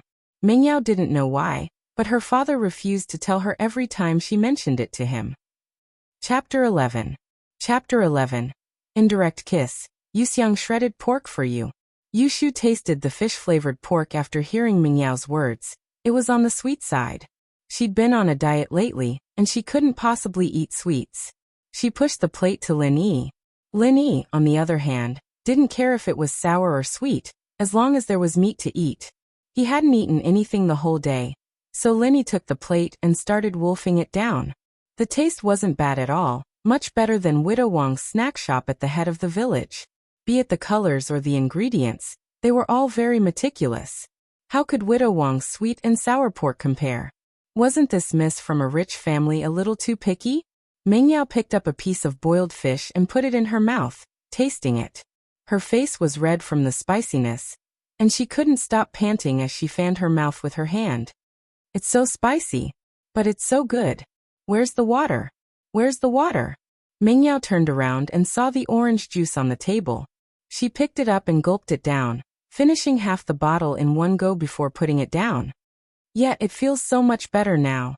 Yushu looked at Lin Yi, then at the orange juice on the table, before finally resting her eyes on Mingyao's mouth. Disbelief was written all over her face. Lin Yi, on the other hand, was staring at Mingyao blankly. Girls in this city sure were open-minded. She'd just picked up the bottle he'd just drunk from, and she'd just put her mouth on it. How violent. Mingyao was in the middle of eating and drinking, and was about to continue when she saw Yushu looking at her with a weird expression. Shu, what are you looking at me for? It's nothing. Yushu sighed, not daring to tell Mingyao the truth. With Mingyao's personality, God only knew what she'd do. It's nothing. Why are you looking at me? Mingyao was even more confused as she shook her head. She picked up another piece of boiled fish and put it in her mouth, but it was too spicy for her. She picked up the orange juice bottle on the table and started drinking it mouth to mouth. Don't. Yushu wanted to stop her, but it was too late. She swallowed the rest of her words. What do you mean don't? Shu, what are you talking about? What's wrong with you? Mingyao put down the orange juice bottle and wiped her mouth with her hand, frowning as she looked at Yushu. I think I'll keep it to myself. Yushu said, amused and sympathetic at the same time at Mingyao's clueless face. The funniest thing was that Mingyao had drunk from Lin Yi's drink twice already. Wasn't that enough? Little Shu, why are you stuttering too? What's the matter? Mingyao wasn't happy. What was he doing, acting all mysterious? Yushu had no choice but to point at the orange juice bottle on the table under Mingyao's interrogation. This drink. What's wrong with it? Mingyao frowned. Didn't I just drink your drink? What's wrong with that? There's still a lot of it in the freezer. I'll get you another bottle if you want. Do you really have to be like this? Yushu couldn't hold back her laughter any longer. I can't take it anymore. I'm dying of laughter. Yao Yao, haven't you realized? I didn't drink that drink. You didn't drink it? What do you mean? Mingyao realized something halfway through her sentence and turned to Lin Yi, her expression changing drastically. You drank this drink? Lin Yi nodded innocently. It seemed like he'd misunderstood, thinking that the girls in the city were more open-minded. Fuck. Mingyao's face went green as her eyes widened. She pointed at Lin Yi, wanting to say something, but nothing came out in the end. She covered her mouth and ran to the washroom. Blarg. Retching sounds came from the washroom. Yushu had been gloating at Mingyao's misfortune at first, But Ming Yao's reaction was a little too much for her to handle. Yao Yao, I told you I shouldn't say it, but you forced me to. Yushu said apologetically as she looked at Ming Yao with a bitter face. Then why didn't you say it earlier? Blarg. Ming Yao glared at Yushu before starting to retch again. No way. There's a reaction already. Yushu mumbled as she looked at Ming Yao. Mommy said that kissing won't get you pregnant. Ming Yao had just felt a little better when she heard Yushu's words. She felt a wave of nausea wash over her as she remembered the indirect kiss she'd had with that bastard. Tears started falling down her cheeks. The first kiss she'd cherished for 18 years was gone just like that? Ming Yao felt a wave of dizziness wash over her, almost fainting. She glared at Yushu. Pregnant my ass. Don't you have any physiological knowledge? I don't, do you? Yushu wasn't very happy as well. She was the one who accidentally kissed Lin Yi. What did that have to do with her? Ming Yao was already sad enough. And Yushu was still laughing at her misfortune. Ming Yao gritted her teeth and hugged Yushu tightly, planting her lips on Yushu's. Yushu. Yushu's eyes lit up. Bam. Ming Yao let go of Yushu with a hateful tone. Who asked you to gloat? Now you have a part in it too. Ah. What are you doing? Yushu didn't understand Ming Yao's evil plan until she was kissed by Ming Yao. Now she was involved in it as well. Yushu, on the other hand, felt a little better. She comforted herself that even if Lin Yi's saliva had touched Yao Yao's mouth, she would have spat it out just now. It wouldn't have touched her mouth. Yes, it wouldn't be. Yushu's mood improved a lot at the thought. She looked at Ming Yao, who was rinsing her mouth again and again, and pretended to rinse her mouth as well. After a while, Ming Yao finally calmed down. She understood that even if she rinsed her mouth until her skin peeled off, it wouldn't help. What happened had already happened, and there was no time machine like Doraemon in reality. She couldn't start over again. However, as for Lin Yi, she was going crazy. Letting this person stay in her villa was a huge mistake. Just now Ming Yao had the urge to kill Lin Yi. It was the kind of urge that was necessary. If she had a knife at that time, she would have stabbed it into Lin Yi's chest without hesitation. Chapter 12. Chapter 12 Adventure in the Cave, Part 1. Yushu followed behind Ming Yao, making a face at Lin Yi before giving him a glare. She then hurried up the stairs. Is there a need for such a big reaction? Lin Yi shook his head as he looked at the food on the table. It seemed like the girls couldn't come down to eat anymore. It was all going to be his. With that, Lin Yi picked up his chopsticks and started gobbling down the 4 dishes and 1 soup like a tornado. Ming Yao fell onto her bed after getting back to her room. She felt really sad and wronged. Why? How could her first kiss be gone just like that? It'd be fine if it was a handsome guy, but it had to be a country bumpkin like Lin Yi. Shoo, tell me, why am I so unlucky? Ming Yao couldn't help but cry out loud. She didn't want to embarrass herself in front of Lin Yi, so she held back her emotions and didn't make a sound. Now that there was only her and Yushu left, she couldn't care less anymore. Lin Yi was there, and Ming Yao didn't want to make a fool out of herself. Alright Yao Yao, don't be sad. It's a good thing it was an indirect kiss, not a direct mouth-to-mouth kiss. He didn't take advantage of you, did he? Yushu thought. At most, you ate some of Shield Bro's saliva, but he didn't get to eat your saliva. Yushu's words made Ming Yao feel even more wronged. She would have accepted it if they'd really kissed, but Lin Yi didn't get to take advantage of her at all. He wouldn't feel sorry for her, but she was the one who was unlucky. No, I've made up my mind. I'll tell my dad tomorrow that I'll be the only one in this house. Ming Yao said hatefully. I have to. Ming Yao was exhausted from all the crying and vomiting. She grumbled for a while before falling asleep. Yushu shook her head as she laid down beside Ming Yao. It was just a little saliva, it wasn't a big deal. It wasn't like she'd get pregnant, did she? After the meal, Lin Yi was prepared to be scolded. It couldn't be helped, since he was of a lowly status.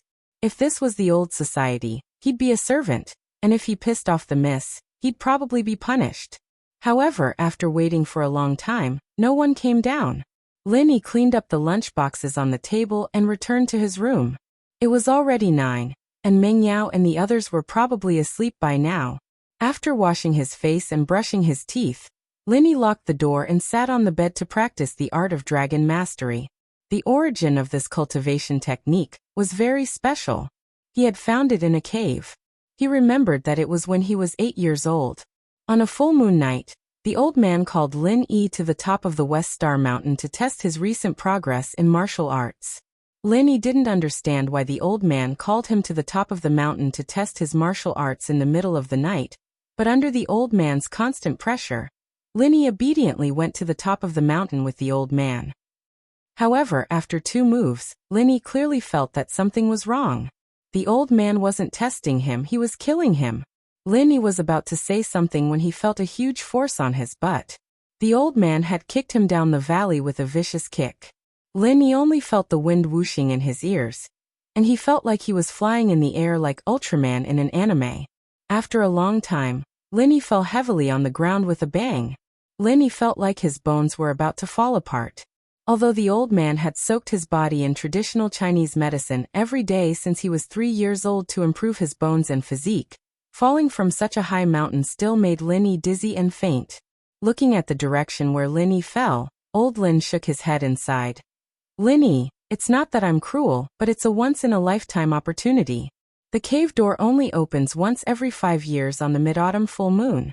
If you don't go in this time, you'll miss the best age for training. Lin Yi didn't know how long it had been before he woke up, cursing old Lin a couple of times for not being nice to him before getting up.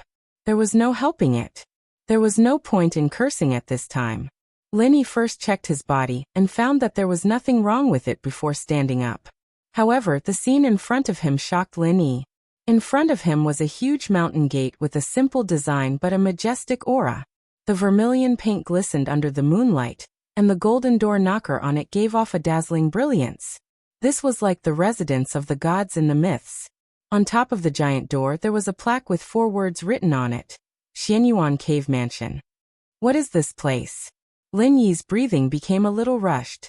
He had lived in West Star Mountain for many years, but he had never heard of such a place at the bottom of West Star Mountain. Although Lin Yi didn't know why he stumbled here, and how the old man coincidentally kicked him to the cave door, Lin Yi had a familiar feeling. It was a feeling of déjà vu, as if he had been here before in his dreams. But no matter how hard he racked his brain, he couldn't remember when he'd been here. Lin Yi stood still and subconsciously walked in the direction of the mountain door, as if there was some force pulling him. When he came to the cave door, Lin Yi subconsciously used his hand to push the door. Unfortunately, the cave door didn't move at all. Lin Yi frowned and pulled hard on the cave door, but the cave door still didn't move. Just as Lin Yi was about to turn around and leave dejectedly, something strange happened. Lin Yi realized that the originally closed cave door was slowly opening. At that time, Lin Yi was shocked, thinking that someone was coming out of the cave. He quickly dodged to the side and stared at the cave door. However, Lin Yi waited for a while and didn't see anyone coming out of the cave. Instead, the situation in the cave, Lin Yi could see it clearly. This was a big hall. There was no light inside, but it was still as bright as day. He didn't know what was used to emit such a dazzling brilliance, illuminating the entire hall. The strange scene in front of him made Lin Yi open his mouth in shock. Other than shock, there was no other word to describe Lin Yi's feelings at the moment. After confirming that there were no living creatures in the hall, Lin Yi carefully walked towards the open stone door. With every step, Lin Yi looked around vigilantly until he was sure that there was no danger. Then he continued to walk forward. However, that was also because Lin Yi was still young at that time, and he was more curious about things. If it was the current Lin Yi, perhaps he wouldn't be so impulsive. Chapter 13. Strange Encounter in the Cave. Part 2. Finally, Lin Yi passed through the stone door and stepped into the main hall. There was a huge stone tablet in front of Lin Yi's eyes, with a few sentences written in seal script. On the night of the full moon, the stone door will open. Only the fated may enter. Leave before dawn. The stone door will open again 5 years later. Lin Yi had learned seal script from old Lin when he was young, so he could easily recognize the 8 sentences on the stone tablet. Lin Yi started to ponder the meaning of the 8 sentences after reading them. Night of the full moon. That was easy to understand. Didn't it happen to be a full moon tonight? And the stone door will open. That must be referring to this red stone door. But what did it mean by the fated? Could it be that he was the fated one who could enter? Linny felt that this was a fantasy, and he didn't understand. There wasn't anything special about him, was there? He was an orphan, adopted by old Lin, and lived aimlessly until he was 8 years old. He didn't feel like there was anything special about him, did he? At least compared to old Lin, he didn't have anything special about him. However, since he had come in, he could be considered as the fated person for the time being. And before dawn, that was even easier to understand. It meant that he had to leave before dawn. Did it mean that he had to leave before dawn? That should be the meaning of the literal meaning. But what did it mean when it said that the stone door would open again 5 years later? Could it be that if he didn't leave before dawn, the stone door would close automatically, and the next time it would open would be 5 years later? Linny couldn't help but shiver at the thought. Damn it, this cave. Luckily, he could read seal script. Otherwise, he would be done for if he stayed here the whole night like an idiot and the door closed. Not to mention 5 years. Even 5 days without food or water would be enough. Now that he knew that there was such a rule in this cave, it shouldn't be a problem for him to get out before dawn. Thinking of this, Lin Yi's heart slightly relaxed. At this time, Lin Yi got a closer look at the situation inside the main hall. It turned out that the 4 walls of the main hall were inlaid with night pearls, so it was as bright as day inside. Anyone with a bit of knowledge would be able to tell that each of the luminous pearls embedded in the 4 walls was priceless. If one were to be taken out and auctioned in the outside market, it would be priceless as well. However, Lin Yi grew up in the mountains, so he was not very interested in gold, silver, and jewelry. Although he felt that it was wonderful and beautiful, he did not think that these things could be sold at a high price. The key question was, in this mountain, who could he sell it to? The richest person was Widow Wang, who lived at the entrance of the village. Her family owned a snack bar and a small shop. She could save more than 1,000 yuan a year. But no matter how rich they were, who would spend money to buy these impractical things? From Lin Yi's point of view, it was better to buy 2 pieces of fat meat with money. That would be more delicious. The luminous pearls looked good but were useless, and they could not be eaten. Therefore, Lin Yi did not stay too much on the luxurious decorations of the main hall. Instead, he explored around the main hall. According to the novels of Jin Yong that he had read, a person who entered a cave or a valley for no reason would have some fortuitous encounter. For example, he would obtain a secret manual of unparalleled martial arts. Thinking of this, Lin Yi's heart was filled with excitement. If he could find a secret manual of unparalleled martial arts, he would not have to be oppressed by the old man. When he mastered it, the old man would not dare to beat him. The main hall was very big, but it was very spacious. Other than the magnificent decorations on the 4 sides, there were only 2 buildings in the middle of the main hall. One of them was the stone tablet that Lin Yi saw when he entered. And behind the stone tablet was a high platform. The high platform was very similar to the altar used for sacrificial ceremonies in ancient times. It also looked like a place where important things were placed in a sect. In short, it seemed to be from a very long time ago. At least in modern times, similar buildings would not appear. Lin Yi did not think much about it. He ran up the high platform in a few steps. At the top of the high platform, he saw a small antique wooden box. Lin Yi's heart was suddenly excited. Could this be something like a scripture box? Lin Yi carefully picked up the box. After holding the box in his hand, Lin Yi immediately jumped down from the high platform and hit his body. He heard that there were often hidden mechanisms on these ancient buildings. If he touched the treasure of others and some mechanism was activated, then he would be screwed.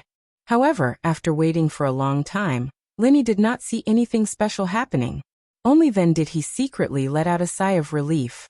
Lin Yi was not in a hurry to open the box. After all, the stone door of the cave would be closed before dawn.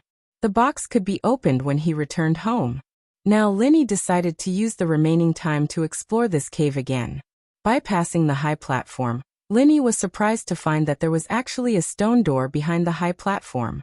And next to the stone door, there was another small stone tablet. On it, there were also 8 sentences written in seal script. Each sentence had 4 words, just like the stone tablet that he saw when he entered the door before. Lin Yi was surprised and quickly read it carefully. After 5 years, the divine art will be completed. You can only enter by hitting the door with your palm. If you don't get what you want, the divine art will not be completed. Wait another 5 years and come back to test it. After reading these 8 sentences, Lenny was suddenly confused. What does after 5 years, the divine art will be completed mean? Could it be that in the box in my hand, there really is a martial arts secret manual? When I have mastered it, I can just hit the door with my hand and the door will open. Thinking of this, Lenny casually pushed the door. Unfortunately, the stone door did not move at all. In that case, the last 4 sentences were easy to understand. If you don't get what you want, the divine art will not be completed. Wait another 5 years and come back to test it. What it meant was that if he could not open the door, it meant that his martial arts practice was not good enough. He needed to wait another 5 years, and when the stone door opened again, he could come back to test it. Looking at the stone door in front of him that could not be opened, Lenny suddenly felt a little itchy. Logically speaking, there was a divine art secret manual in the first hall. In the hall behind the stone door, there must be more precious things hidden. However, Lenny also understood that with his current ability, it was impossible to open the second door. At best, he was just a fated person. It was already a coincidence that he could open the first stone door and enter this hall. Chapter 14. Art of Dragon Mastery 1. Lenny was he'd almost lost track of the time. If he'd missed it and the stone door had closed, he wouldn't have been able to practice any martial arts at all. Unless he became an immortal and didn't need to eat or drink, he'd starve to death sooner or later. When the first rays of the sun from the east shone upon the valley, the stone door in front of Lenny creaked and closed without any warning. After the stone door was closed, Lenny came to the stone door again, but this time no matter what he did, the stone door didn't move at all. It didn't look like it was going to open. It seemed that the 8 sentences on the first stone tablet hadn't lied to him. If the stone door was closed, it wouldn't be able to be opened again.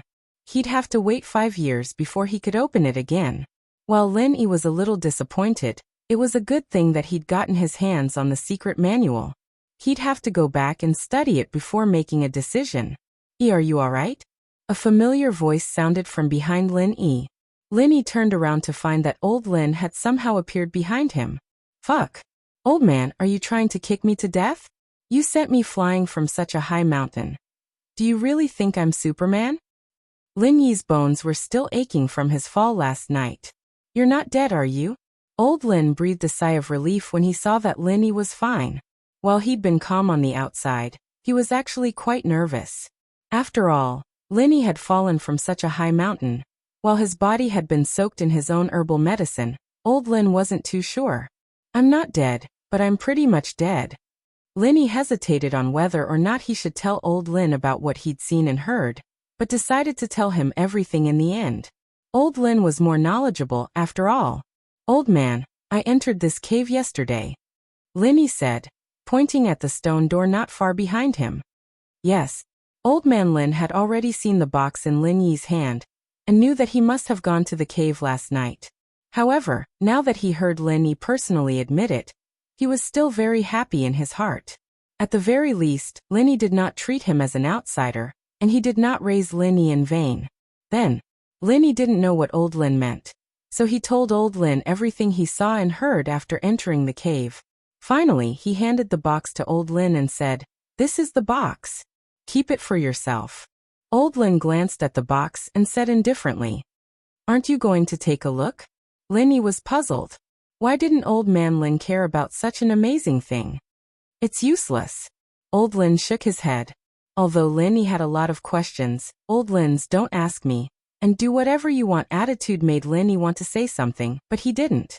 Together with old Lin, they returned home from the fork in the valley with great difficulty. Old Lin fell asleep on the bed, leaving Lin Yi holding the box and staring at it. Since old Lin was so indifferent, Lin Yi could only study the thing in the box by himself. Lin Yi put the box on the broken square table and began to study it. The small box was antique, just like the wooden boxes used to store imperial edicts or elixirs in the past. However, it was not locked. After Lin Yi opened the buckle on the box, the lid could be easily opened.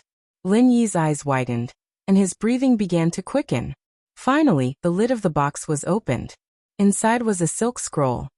He picked up the scroll and saw a jade pendant at the bottom of the box. Lin quickly picked it up and put it under the light to look at it carefully. The quality of the jade pendant was very good, but it was very strange. There was a totem-like pattern carved on it, and there were words that Lin couldn't understand. It was definitely not seal script. This jade pendant was obviously not the same as the words on the scroll. This made Lin feel a little strange. Logically speaking, whether it was in the cave or on the scroll, the words should be the same, but this jade pendant was very special. Later, Lin also asked Old Lin about the jade pendant, but Old Lin didn't know what it was for. When Old Lin saw the jade pendant, he showed a very surprised expression.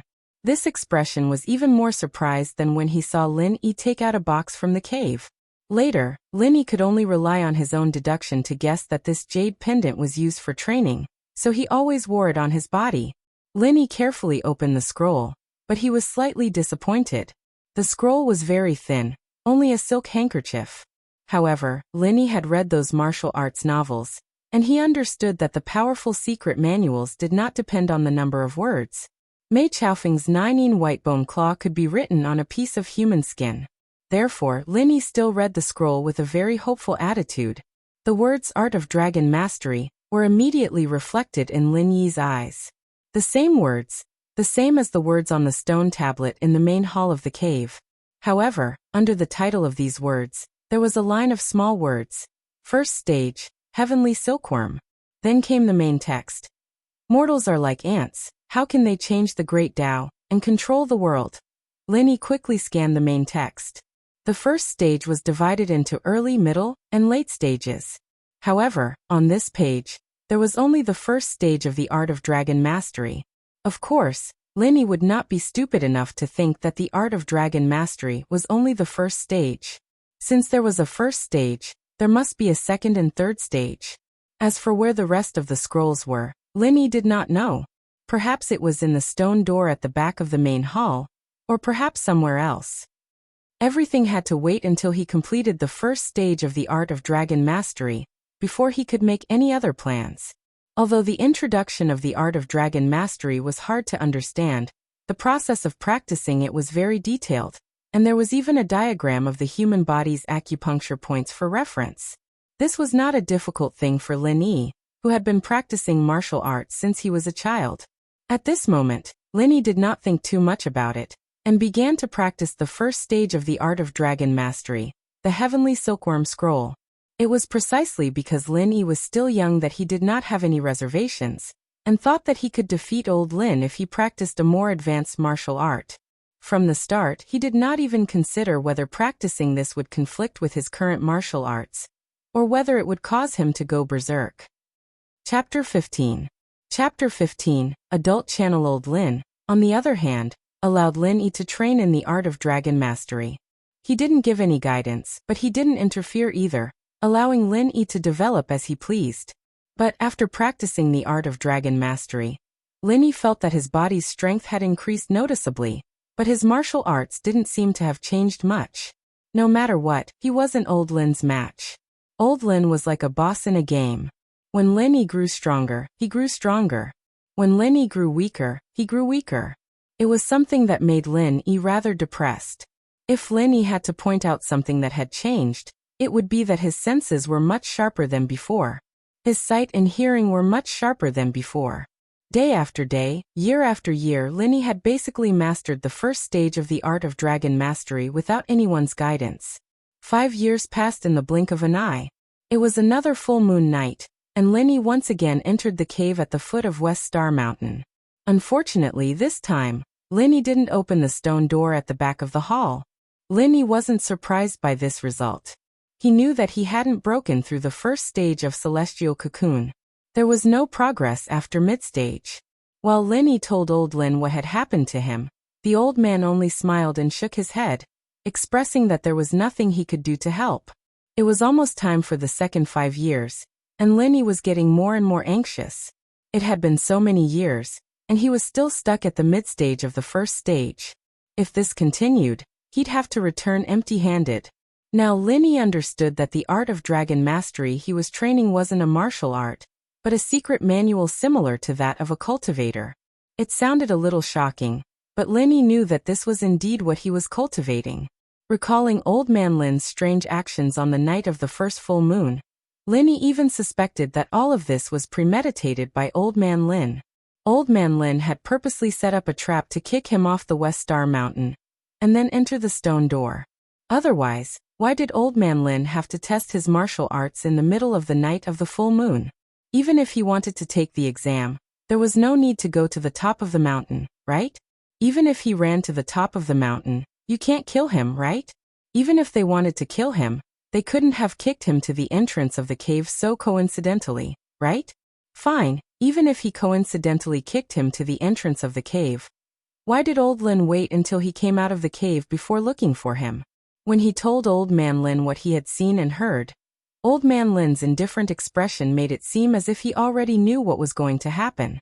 All of this made Lin Yi very suspicious. However, every time Lin Yi asked Old Man Lin about his suspicions, Old Man Lin didn't answer him. In the end, Lin Yi didn't bother to ask anymore. Who cares if he did it on purpose or not? He had to cultivate on his own. When Lin Yi woke up from his meditative state, the sky outside the window had already turned white. Lin Yi shook his head helplessly. Although he felt some progress every time he stopped cultivating and felt refreshed, he still didn't have a big breakthrough. He quickly ran to the bathroom to take a cold shower and wash off the sweat stains on his body. Lin Yi put on his school uniform and walked out of the room. The whole villa was still quiet. Lin Yi raised his head and looked in the direction of the stairs. The two girls should still be sleeping, right? Lin Yi sat on the sofa and turned on the 60-inch large LCD TV in the living room. He turned off the sound and watched it. A large TV was really cool. Lin Yi leisurely lay on the sofa. This was the first time he had watched such a cool TV. In the past, at home, other than his fake internet laptop that could display his figure, there was only a 25-inch ordinary flat-screen CRT TV. Achoo! Lin Yi sneezed. He didn't expect his body to catch a cold. However, he remembered that he had always lived in the south, and this was the north. Although it was summer, the temperature difference between day and night was relatively large, so it was normal for him to not be acclimatized. Lin Yi casually took out 2 pieces of tissue from the box on the coffee table, wiped his snot, and threw them aside. However, there were no programs on most channels so early in the morning. Lin Yi pressed the button on the remote control in his hand to change the channel. However, after pressing it for a long time, there was no response from the TV. It was still the image of Earth with no programs. Fuck, this remote control can't be out of battery, right? Lin Yi cursed in his heart, but then he thought about it. That's not right. Didn't I just use this remote control to turn on the TV? Thinking of this, Lin Yi carefully observed the direction of the TV. It turned out that the villa was installed with a satellite TV. It needed the remote control of the satellite TV box to change the channel, and the remote control of the TV could only control the power and volume. Although Lin Yi came from the mountains in the countryside, because Old Lin bought him a fake internet laptop, he had some understanding of some technology and knowledge outside through the internet, so he wasn't too illiterate at this time. After looking around, he really found the remote control of the satellite TV box under the coffee table. Lin Yi picked up the remote control and began to change the channel of the TV. This satellite TV is really cool. There are so many channels. Lin Yi changed dozens of channels, but he still didn't find a repeat. This channel is an adult channel. Parents have been set up to be locked. Please enter the password. The default password is 000000. When Lin Yi changed the channel, this line of notification appeared on the TV. No way? These two girls have adult channels in their house? Lin Yi had heard that Big Pot could be used to watch some adult programs, but he had never seen one in real life. Although Widow Wang's house also had a satellite TV, the only channels she could watch were the free satellite TV stations.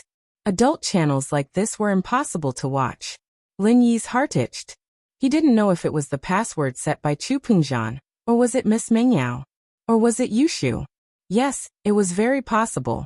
That girl looked like a slut, and her words were quite avant-garde. Lin Yi thought lustfully. He entered the password. 123,456, but the TV prompted. The password you entered is incorrect, please re-enter. 888888. Linny keyed in another password, and the TV prompted again. Wrong password, please try again. Linny scratched his head and entered 000000 this time. There was no password error this time, but it seemed to be stuck. He didn't know if it was trying to verify the password, or if it was dead. Chapter 16. Caught in the act. It was a rather famous AV actress in Japan, Hamasaki something. Linny couldn't remember her name, but she was a voluptuous, big-chested girl. Linny had seen her videos before, and it had left a deep impression on him. What Linny didn't expect was that the password was the initial password. It was written clearly on the TV, and yet he was still trying it out. This was the first time Linny had watched an AV on such a big screen. He'd always done it on his 10-inch laptop before, and he couldn't see anything clearly. This time, he could watch it however he wanted, and it was in high definition too. Linny's blood surged, and he almost ran to the TV to watch it. Yawn. I'm so sleepy. Damn Yao Yao, you've been messing with me the whole night. I can't sleep now. Yushu's voice came from the second floor, followed by the sound of slippers coming down the stairs. Linny's hearing was sharper, and Yushu's voice was soft, but Linny heard every single word. Linny was startled. He'd be screwed if Yushu caught him watching an AV in the living room. Linny was standing beside the TV, and it was too late for him to go back and get the remote. He could only turn off the TV. Then he stood on the edge of the window and pretended to look outside. Linny couldn't help but curse his unluckiness inwardly. He'd gotten himself into an indirect kiss on the first day, and if Yushu were to catch him watching AVs in the living room today, he'd be kicked out for sure. Linny wasn't too keen on being the Mrs. Study companion, but the pay was high, and he got to eat and drink well every day. It wasn't easy to find another job like this. The main problem was that he hadn't resigned on his own accord, but because the miss had kicked him out, and for this reason at that. He'd probably never be able to raise his head again if old Lin were to find out about this. Linny sighed, blaming himself a little. Why did he have to try out the initial password for no reason? But it was Mingyao's fault. Didn't she know how to change the password? Yushu jumped in fright when she saw someone standing by the window. She almost screamed out loud, but luckily she reacted fast enough to cover her mouth when she remembered that Mingyao had just fallen asleep. What are you doing here so early in the morning? Yushu, too, realized that the person standing there was none other than Lin Yi, the one who'd caused Mingyao so much trouble for the entire night. I couldn't sleep, so I got up. Lin Yi felt guilty and looked a little embarrassed. Oh, Yushu didn't think much of it. She frowned. When you wake up, just stay in the room. You almost scared me to death. Yao Yao and I are used to it. It's hard to get used to having another person in the room. Okay. Lin Yi swore to himself that he'd never watch AVs in the living room ever again. It was too freaking scary. This little girl Chen's work and rest were irregular, and she was almost caught red-handed. Yushu stretched her back and sat on the sofa, her calves raised. It was a tempting sight, but Lin Yi didn't dare look too long. His blood was already boiling from watching AVs, and his lower body was still very stiff. It'd be so awkward if Yushu saw it. Lin Yi, I'm hungry. Go get me something to eat.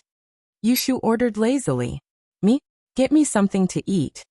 Lin Yi was a little startled. Since when did he become a housekeeper? He had to cook? You. Hurry up, I'm hungry. Yushu waved her hand impatiently. Lin Yi was a little helpless. Why was Yushu ordering him around? Wasn't he supposed to be serving Mingyao? Miss Chen, I was sent by Mr. Chu to accompany Miss Chu. I'm not a nanny. Isn't that the same? Back in the old days, a study companion was like a servant in the house, just a little higher than a servant. You'd have to do whatever the miss tells you to do. Yushu glared at Lin Yi as she spoke with conviction. But I'm Mingyao's servant. Lin Yi was used to cooking, but there had to be some sort of status, right? Mingyao's smile was flirtatious and seductive, but Lin Yi wasn't an idiot. What if Mingyao woke up and saw him cooking for Yushu? Wouldn't she find fault with him? Isn't that the same? Yao Yao and I are good friends. What I said is what she said. Mingyao was a little annoyed that Lin Yi didn't respond to her at all. She had a good impression of Lin Yi, but who knew that he'd be so stupid? She wouldn't even bother asking a guy to serve her, but this guy was putting on airs. She humphed. Forget it. Go get me the water dispenser. I'll eat the instant noodles myself. Okay. It was no trouble at all. The water dispenser was beside Lin Yi, on the windowsill. Lin Yi reached out and turned it on. While the water was boiling, Yushu picked up the remote on the sofa and pressed the power button. Every morning at this time, Su Shirhan's music videos were on the entertainment channel. Yushu would watch them whenever she had the time. Wait, Lin Yi was startled. He wanted to stop her, but it was too late. The AV channel that Lin Yi was watching appeared on the screen. The girl called Hamasaki or something had finished the foreplay, and she was fighting it out with a man. Ah! Yushu screamed and covered her mouth. Her eyes were wide open as she stared at Lin Yi with a murderous glare. Ugh! Lin Yi wanted to die. What the hell was this?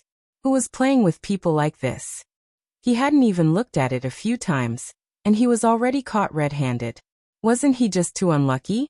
He'd admit it if he liked it, but what the hell was going on here? It wasn't me. Lin Yi didn't want to admit it.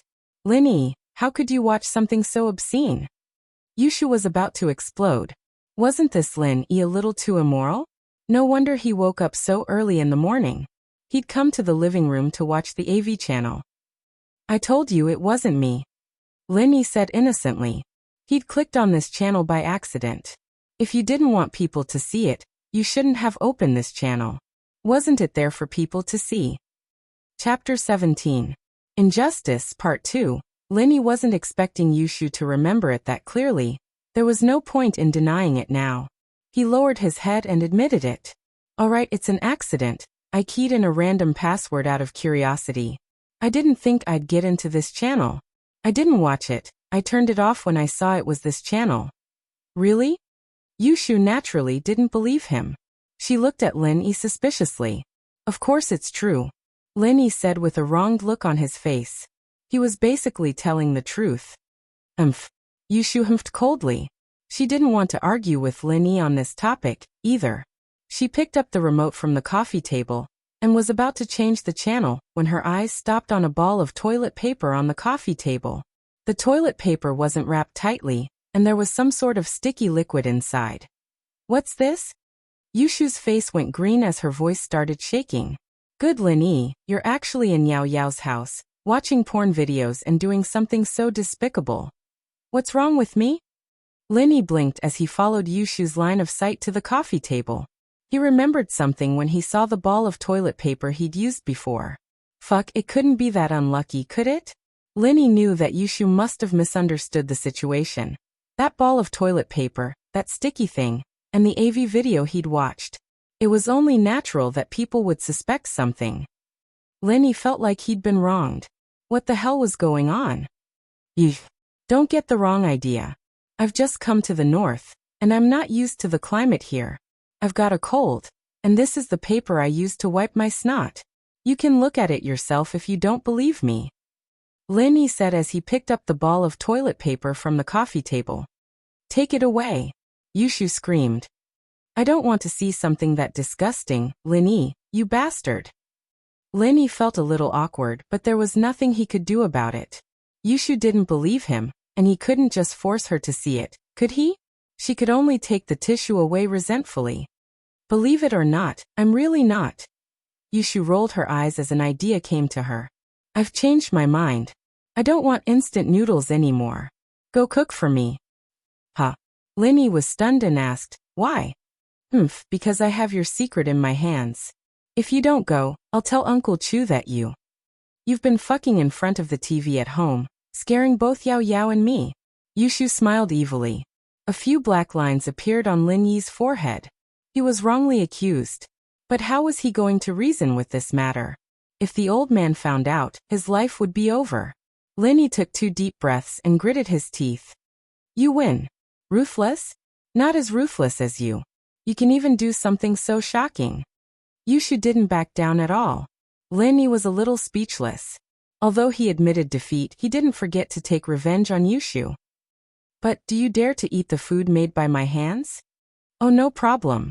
The book said that it's all protein, and eating it will make you look good. Yushu said nonchalantly. Lin Yi was completely speechless this time. Yushu was much harder to deal with than Mingyao. Mingyao hated him at most, but this girl was thinking of ways to mess with him. However, what surprised Lin Yi was that Yushu seemed to be a different person now. She just said that it was disgusting and told him to take the tissue away, but now she said that she ate beauty food.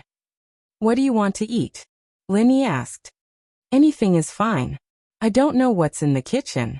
Go take a look. Yushu shifted her body into a more comfortable position, lying on the sofa seductively, her smooth calves peeking out of her pajamas. She was even swaying back and forth, causing some parts of Lin Yi's body to start reacting again. Oh. Lin Yi was afraid that Yushu would notice his embarrassment, so he walked towards the kitchen with his body bent. He hadn't even taken 2 steps when Yushu called out to him. Shield bro, what's wrong? Why do you have to learn? Yushu saw that Lin Yi was bending his body, but when she saw Lin Yi's lower body, she immediately understood what Lin Yi was doing. She blushed and turned her face away. So dirty. Lin Yi didn't bother explaining. Since he'd been discovered, he straightened up and walked towards the kitchen. Yushu looked at Lin Yi's back, a sly smile on her face. Humph. Did he think that Miss Lin was an idiot? Didn't he know that it was snot? She'd learned about it in health class in school. It was milky white in color, and had a special smell to it that could be smelled from afar. Yushu hadn't smelled semen before, but she'd been sitting on the sofa for so long that she hadn't even noticed the toilet paper in front of her. Evidently, there wasn't any special smell to it. Most importantly, it was said on the internet that a man's lower body would become soft after doing it, and the way he was doing it just now didn't look like he was venting at all. But Yushu, of course, wouldn't tell Lin Yi about this.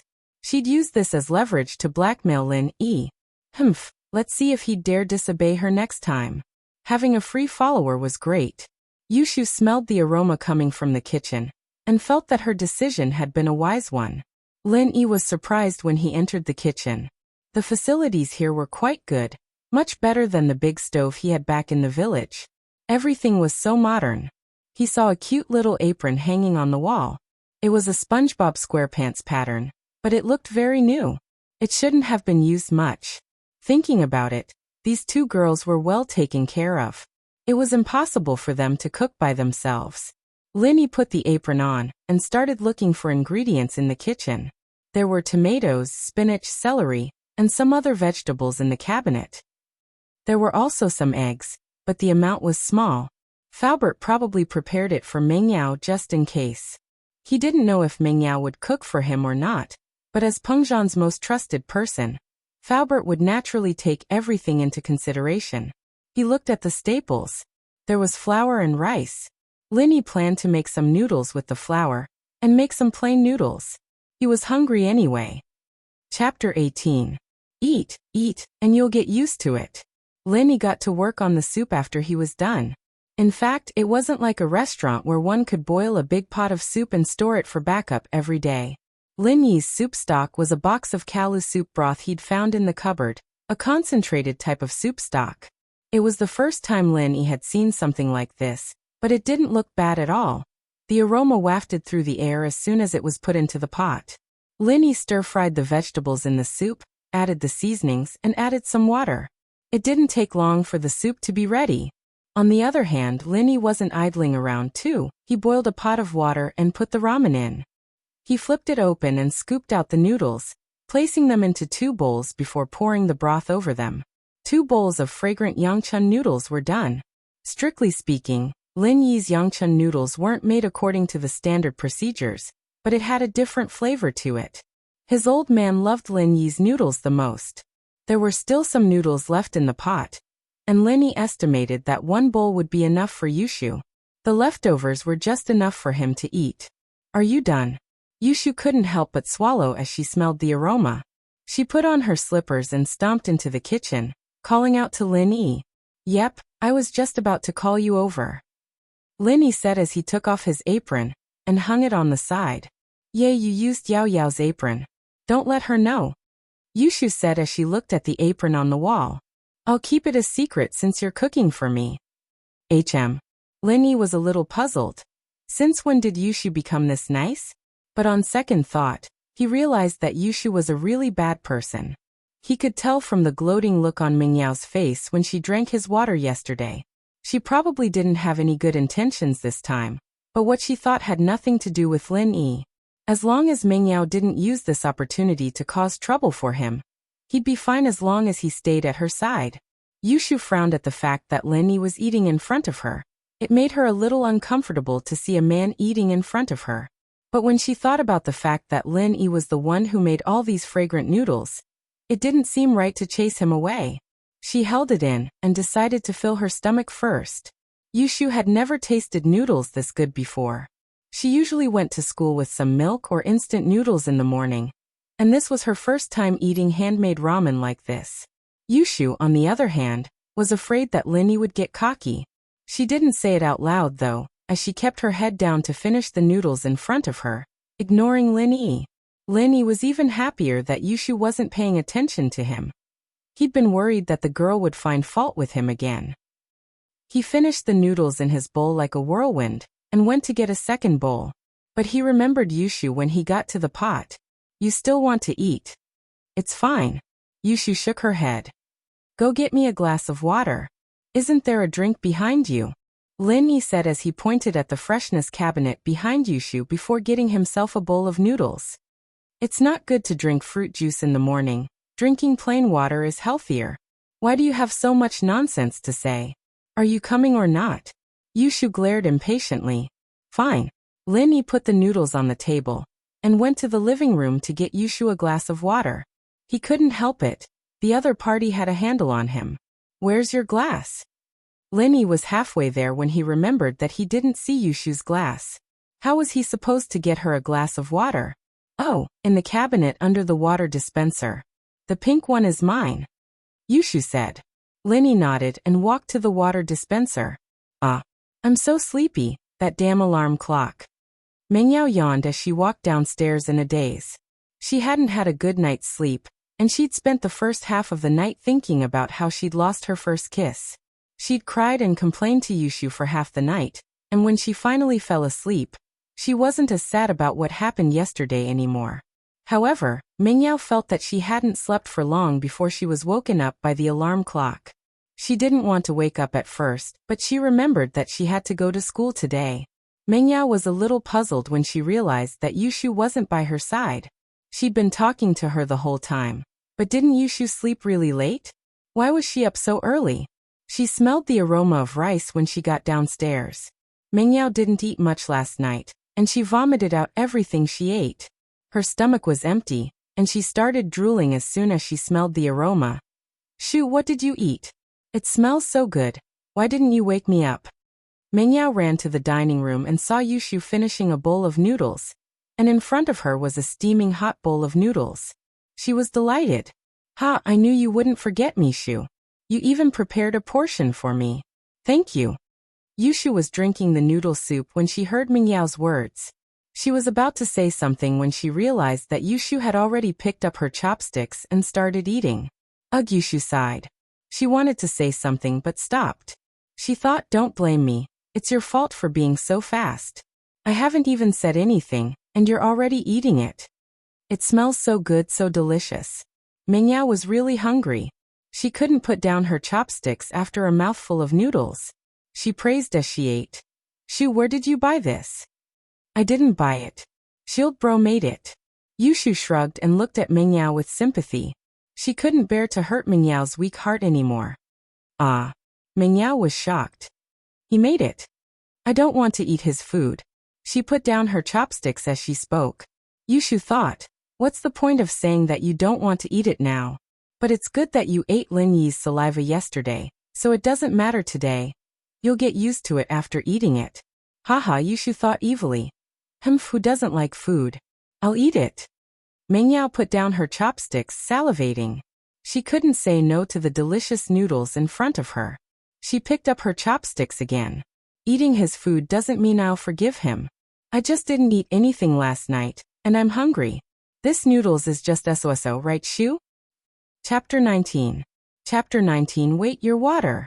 Lin Yi made his way back to the dining room after pouring some water, only to find Mingyao sitting in his seat, eating his noodles. "Hey, Shu said the noodles you cooked for us were really good." Yushu turned around and took the cup of water from Lin Yi, glaring at him as if telling him to shut up. Oh. Lin Yi nodded, understanding what Yushu was getting at. He wasn't full yet, he should have cooked more if he'd known. What are you doing standing here? I can't eat with you standing here. Mengyao hadn't noticed the little action between Lin Yi and Yushu, and frowned when she saw him standing there. Mengyao wasn't used to letting men watch her eat. Lin Yi turned around and walked out of the dining room, heading back to his room. There was no need to get angry at a miss like that. Yushu was a little weird, but she was a lot easier to talk to than Mengyao. Lin Yi decided to go back and pack his backpack. He'd finished all the high school courses by himself, but it was his first day at school anyway. He had to at least go through the motions, right? It's so good. Is there more? Mengyao said, finishing the whole bowl of noodles. Not a single drop of soup was left. No. I'll ask Shield Bro to make more for you if you want more, Yushu said, puzzled. Why wasn't Mengyao fat at all? Mengyao ate more than her every time, but she was a few kilos thinner than her. Yushu wasn't fat, actually, but she wasn't as tall as Mengyao, and that was why she looked a little buxom. Fortunately, all the extra fat was on her breasts and buttocks, which made Yushu feel a little proud of herself. Don't mention him, Mengyao said, licking the soup off her chopsticks again, feeling a little regretful. Asking her to beg Lin Yi for help? Dream on. Yushu's face darkened at Mengyao's action. Why do you like Lin Yi's saliva so much, Yao Yao? After the two finished the noodles, they went upstairs to wash up and change their clothes. Lin Yi, on the other hand, came to the dining room and cleaned up the dishes on the table. Of course, he didn't know that he didn't actually need to clean up. Faubert would send servants to clean the villa every day. However, Lin Yi was used to doing these things when he was at home, so he didn't find it inappropriate. When Lin Yi was washing the dishes, General Wei Wu sneaked into the kitchen. When he saw Lin Yi, he widened his eyes with hostility and looked at Lin Yi cautiously. Lin Yi couldn't be bothered with him. General Wei Wu saw that Lin Yi was ignoring it, so it stared at Lin Yi for a while and left. It had to be said that dogs were very sensitive animals. They could keenly sense existences that were more dangerous than themselves. It was just that Lin Yi didn't do anything aggressive, so General Wei Wu didn't dare to provoke him. He quickly washed the dishes and put them into the disinfection cabinet. Mengyao and Yushu had already washed up and changed out of their home clothes into beautiful clothes. Although the school had a rule that all students should wear uniforms to school without any special circumstances, very few people followed this rule, especially high schoolers. They were more assertive and not as obedient as primary school students. Of course, there were exceptions, such as Lin Yi. Lin Yi was very happy as he touched the material of the uniform. The quality was really good, much better than the clothes he brought. So to Lin Yi, this was the best piece of clothing he had. Lin Yi had worn a lot of high-end clothes when he went out with old Lin, but the old man always said that they were rented, and that he'd return them after the trip. At 7 sharp, Faubert's car appeared in front of the villa. Mengyao and Yushu carried their cute backpacks out of the villa, and Lin Yi followed behind them. Lin Yi sat in the front passenger seat, and Mengyao and Yushu sat in the back. Faubert started the car slowly and asked Lin Yi, "How is it? Are you used to it?" "It's good." Lin Yi nodded. "I'm not good." Mengyao didn't wait for Faubert to speak. "I'll call my dad right now. Mr. Chu went to Newport for a meeting this morning. He's on the plane now," Faubert said. "Miss Chu, Mr. Chu said that Lin Yi will be in charge of taking care of you when he's not here." "Him? Take care of me?" Mengyao's eyes widened. "Look at him, Faubert. How can he take care of me? I'm just passing on Mr. Chu's words. Mr. Chu trusts Mr. Lin Yi a lot." Faubert didn't understand what was so special about Lin Yi, but as Pengzhan's trusted follower, he would support Pengzhan's decisions unconditionally. Mengyao pouted. She knew that Faubert was only her father's spokesperson, and he wouldn't do anything against her father's decisions. Her father was on the plane now, and he wouldn't be able to pick up the phone. Mengyao could only hold it in for now. She'd bear with this bastard for a few more days until her father came back. She'd just have to use her coquettish methods to chase Lin Yi away. Mengyao's heart relaxed a little at the thought. Lin Yi had wanted to experience school life for a long time, but there wasn't a school in the village he lived in, and there weren't many cultured people. Other than old Lin, there was only Buttface in the village, but Linny taught him how to read. Thinking of Buttface, Linny missed him. He wondered how he was doing now. The car stopped in front of the first middle school, and Faubert parked the car. Linny was about to get off the car, but Mengyao stopped him. Wait. Linny was surprised, and he looked at Mengyao confusedly. It was rare for Mengyao to take the initiative to talk to him. Don't get off first. Wait until Shu and I enter the school before you get off. Otherwise, people will misunderstand, Mengyao said in a domineering manner. Okay. Lin Yi didn't think there was anything wrong with Mengyao's request. She was the miss, and he'd do whatever she said. Hee, the miss's temper is like this. She's very willful. Please don't mind her, Mr. Lin. Faubert was helpless with the current situation. He could see that Mengyao was hostile to Lin Yi. Chapter 20. Chapter 20.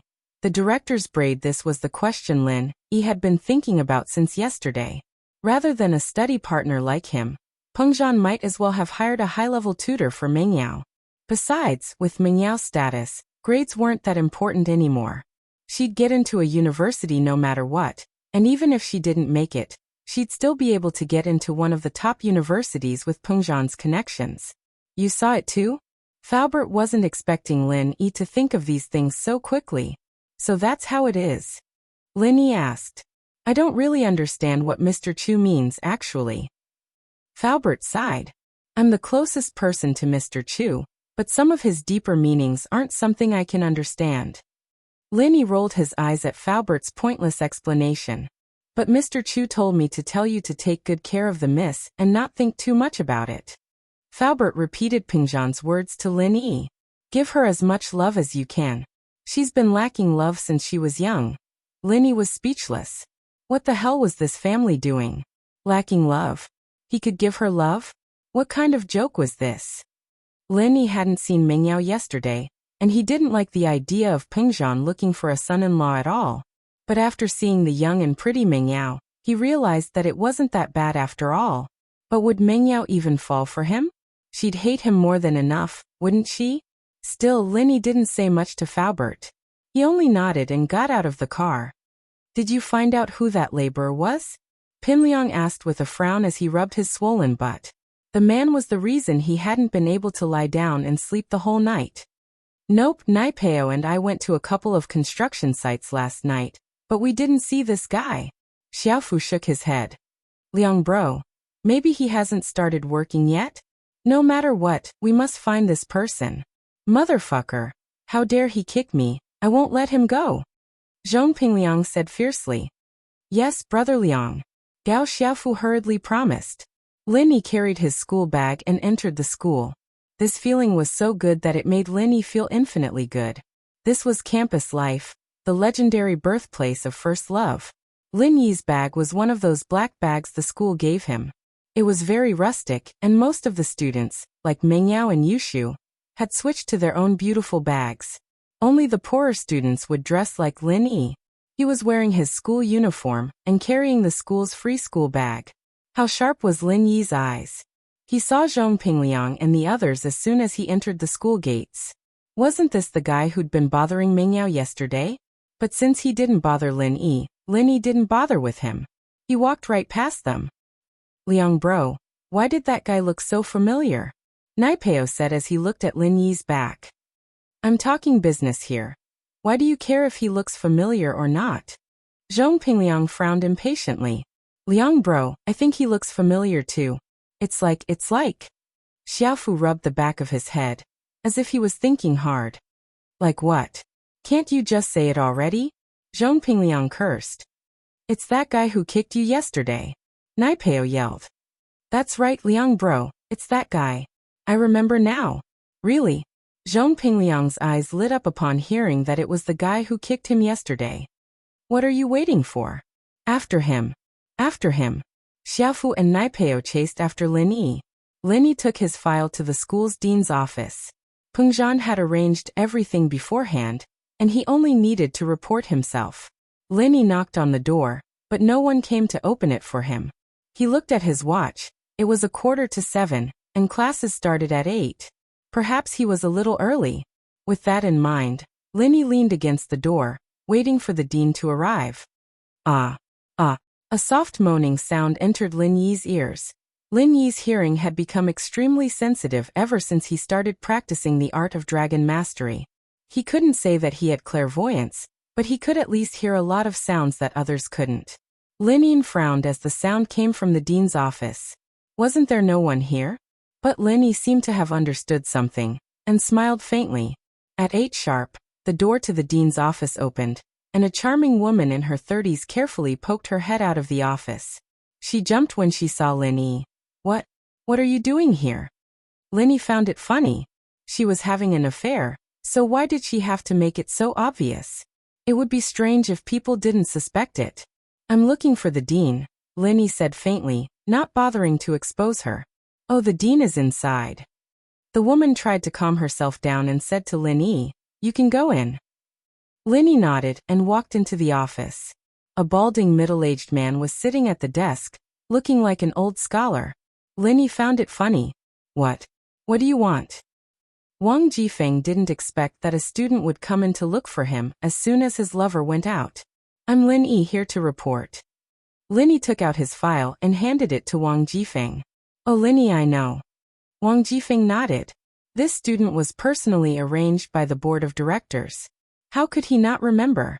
Wang Jifeng took Lin Yi's file and began to handle the formalities for Lin Yi. Soon after stamping, Wang Jifeng stood up and said, I'll take you to class. Then I'll have to trouble you, Director Wang. Lin Yi said politely. Lin Yi also knew that the dean had a lot of power in the school. If he wanted to live a comfortable life in the future, he couldn't offend this person. It's my duty. Wang Jifeng didn't dare to be arrogant. After all, this student was arranged by the board of directors. Walking side by side with Lin Yi out of the dean's office, Wang Jifeng asked tentatively, Did you just come? I've been here for a while. Lin Yi felt that there was no need to lie about these things. There were surveillance videos in the school corridors. If Wang Jifeng wanted to see it, he could go and see it directly. Then Wang Jifeng wanted to say something but stopped. He didn't know what to say. It was all his fault for being impulsive. He had to do that thing in the morning. Now he was caught by others. Chapter 21. A show of strength. Jifeng's eyes widened at Lin Yi's words. The kid must know something. Jifeng would have been relieved if Lin Yi had acted like he didn't know what was going on, but Lin Yi had said something like this. Jifeng could tell what was going on no matter how stupid he was. Fortunately, Lin Yi's words meant that he didn't want to stick his nose in his business. Jifeng relaxed a little. If the principal or the board of directors were to find out about this, he'd be done for as a dean. Haha. Jifeng laughed dryly. Lin Yi, if you run into any trouble in school, feel free to look for me. Remember my phone number later. Thank you, Mr. Wang. Lin Yi quickly put on a fearful expression as he thanked Jifeng. Lin Yi knew that his identity was a little special. He was here for Meng Yao, and it was only natural that he'd do something out of line. He couldn't go to Pengzhan and Faubert for help every time something happened. So he might as well use this opportunity to build a good relationship with Jifeng. It seemed like he'd achieved his goal. As long as he didn't go overboard, Jifeng would be able to take care of it for him. Lin Yi followed Jifeng to Class 5's classroom. Jifeng pushed the door open and waved at the homeroom teacher. This is the new transfer student Lin Yi. Please arrange a seat for him. Pinliang's eyes widened when he saw Lin Yi. That's right, wasn't this the kid who kicked him yesterday? He, Gao Xiaofu, and Nai Peo had been chasing after him for half a day, but they'd let him slip away. Who would have thought that he'd come knocking on his door again? I'm Lin Yi. My name is Lin Yi, E as in elegant. After a brief self-introduction, the homeroom teacher arranged for him to sit at a single table at the back of the class. The homeroom teacher understood that Lin Yi had some sort of background, but it wasn't the right time to arrange seats at the start of the school year. The homeroom teacher couldn't do anything about it now, so he had to force Lin Yi to sit at the back for now. Lin Yi, however, wasn't too particular about his seat. He nodded happily and walked to the last row of the class. Meng Yao's head was lowered as Lin Yi introduced himself, and Yushu, on the other hand, stared at Lin Yi like a curious baby. It gave Lin Yi the creeps. This Miss Chen was even harder to deal with than Miss Chu. Pinliang shot a glance at Nai Peo, since Linny had to walk past him to get to his seat. Naipeo made an okay gesture at Pinliang, indicating that there was no problem. Linny had noticed it the moment he entered the class. Pinliang was a student of 12th grade class 5 as well, and so he paid extra attention to him. All of his little movements after that naturally entered Lin Yi's eyes.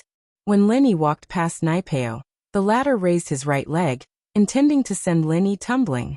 Linny smiled in disdain as he raised his leg to kick, but if he did, Naipeo's bones would probably be fractured. It was Lin Yi's first day at school, and he didn't want to cause too much trouble. He stepped on Naipeo's foot, causing him to yelp in pain.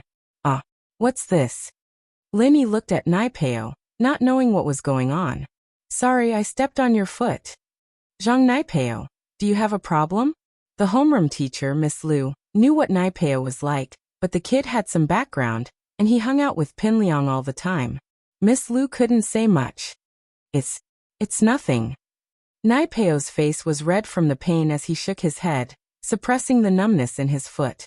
Naturally, he wouldn't tell the teacher what Linny did. That'd be too embarrassing. Pinliang was quite far away, so he didn't know what happened between Lin Yi and Naipeo, but when he saw that Linny was fine and Naipeo was the one making a fuss, he looked at Naipeo with a reproachful gaze. Naipeo couldn't say it out loud, so he could only stare at Lin Yi, thinking that he'd get back at him after class. He didn't know if Lin Yi was doing it on purpose or not, since Lin Yi didn't even look at his feet when he walked. His apologetic attitude made it seem like he really didn't know what was going on, and that made Naipeo very depressed. Lin Yi's seat wasn't too far from Mingyao and Yushu, and he could see them as soon as he raised his head. It wasn't a bad choice since he could keep an eye on the two at all times. After all, his main responsibility was to take care of Mingyao, and he was paid to do so. It was Lin Yi's first day at school. He'd never been to a classroom before, and he'd only seen the classroom, the school, and the students in the classroom from the internet. Lin Yi opened his bag and took out his physics textbook. The first class was physics, and Lin Yi had confirmed it with the timetable. Today is Lin Yi's first day at school. I hope that everyone can take care of the new classmate. Also, I don't want to see anyone bully the new students. He's already a 12th grader, and I don't want anyone to be unable to graduate because of this. Miss Liu still had to warn Pinliang and the others. Pinliang, in particular, was known as one of the big four in school, and bullying other students was nothing out of the ordinary for him. Of course, Pinliang didn't seem to care about the warning. Lin Yi was flipping through his book when a small ball of paper fell on his desk. Lin Yi froze. This Zhang Naipeo couldn't be that bad, could he? Throwing a paper ball at him after getting stepped on? How was he at kindergarten level? Lin Yi raised his head to find Yushu looking at him with a smile on her face. Lin Yi felt a chill run down his spine. This wasn't the girl's doing, was it? Yushu pointed at the paper ball on Lin Yi's desk before turning away. Lin Yi paused as he looked at the paper ball on his desk, and then at Yushu's back. Was this the legendary passing notes? Man, it'd be great if it was a pretty and gentle girl passing notes to him. Yushu was just one of the few things that matter. She was pretty, but gentle was nowhere to be found. Chapter 22. Follow us if you've got balls. The guy you kicked in the ass yesterday is in our class too. They're plotting something against you. The note read. Lin Yi smiled after reading the note. He didn't think that Yushu was reminding him out of the goodness of her hearts. The girl was the type that wanted to see the world in chaos. She was probably trying to get Lin Yi to teach Pinliang and the others a lesson. Pinliang was probably annoying her to no end. The physics teacher was an old man in his 50s, but his knowledge was solid. Lin Yi had studied the content on his own before, but he was still able to listen to it with great interest. Pinliang called Xiaofu and Naipeo out after class, but didn't come looking for trouble with Lin Yi. Lin Yi, on the other hand, couldn't be bothered with them. Naipeo, what's wrong with you? Pinliang glared at Naipeo, pissed. Didn't I tell you to show him who's boss? What the hell are you doing? Don't talk about it, Liang bro. I was just about to put my foot out, trying to trip him up when he stepped on my foot. Motherfucker, it hurts. Naipeo said bitterly. It still hurts.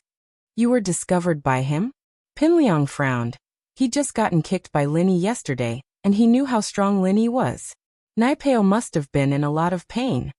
I don't think so. He didn't even lower his head. Naipeo was suspicious as well. Fuck, I didn't think we'd fall into a country bumpkin's hands one after another. We'll block him in the washroom later. I'll show him the difference between piss and beer. Pinliang said hatefully. He'd been named one of the Big Four ever since he entered the school, and he'd never been taken advantage of like this before. And we'll show him the difference between shit and cake. Xiaofu added. The three were discussing when a man in black walked over with a cigarette in his mouth. I say, Liang, what are you guys doing? Having a meeting or something? Isn't this Brother Ming? Pinliang raised his head and saw one of the Big Four, Zhou Ruoming. The guy had done more bad things than Pinliang had ever done. He'd heard that he'd dragged a girl from his class into the woods and raped her in middle school. Zhou Ruoming nodded, enjoying the Ming bro. His family background wasn't as good as Pinliang's, but he was more ruthless and had a big brother in the underworld. That was why he was popular in school. Is there anything I can help you with? Zhou Ruoming asked. It's nothing, he's just a country bumpkin. I'll show him who's boss in this school. Pinliang naturally didn't want to lose face in front of Zhou Ruoming. Fuck. He's just a country bumpkin, yet you guys are so serious about holding a meeting. Zhou Ruoming lost interest immediately. He thought it was something fun, so he shook his head and left. He'd had his eye on a girl from class 9, 12th grade.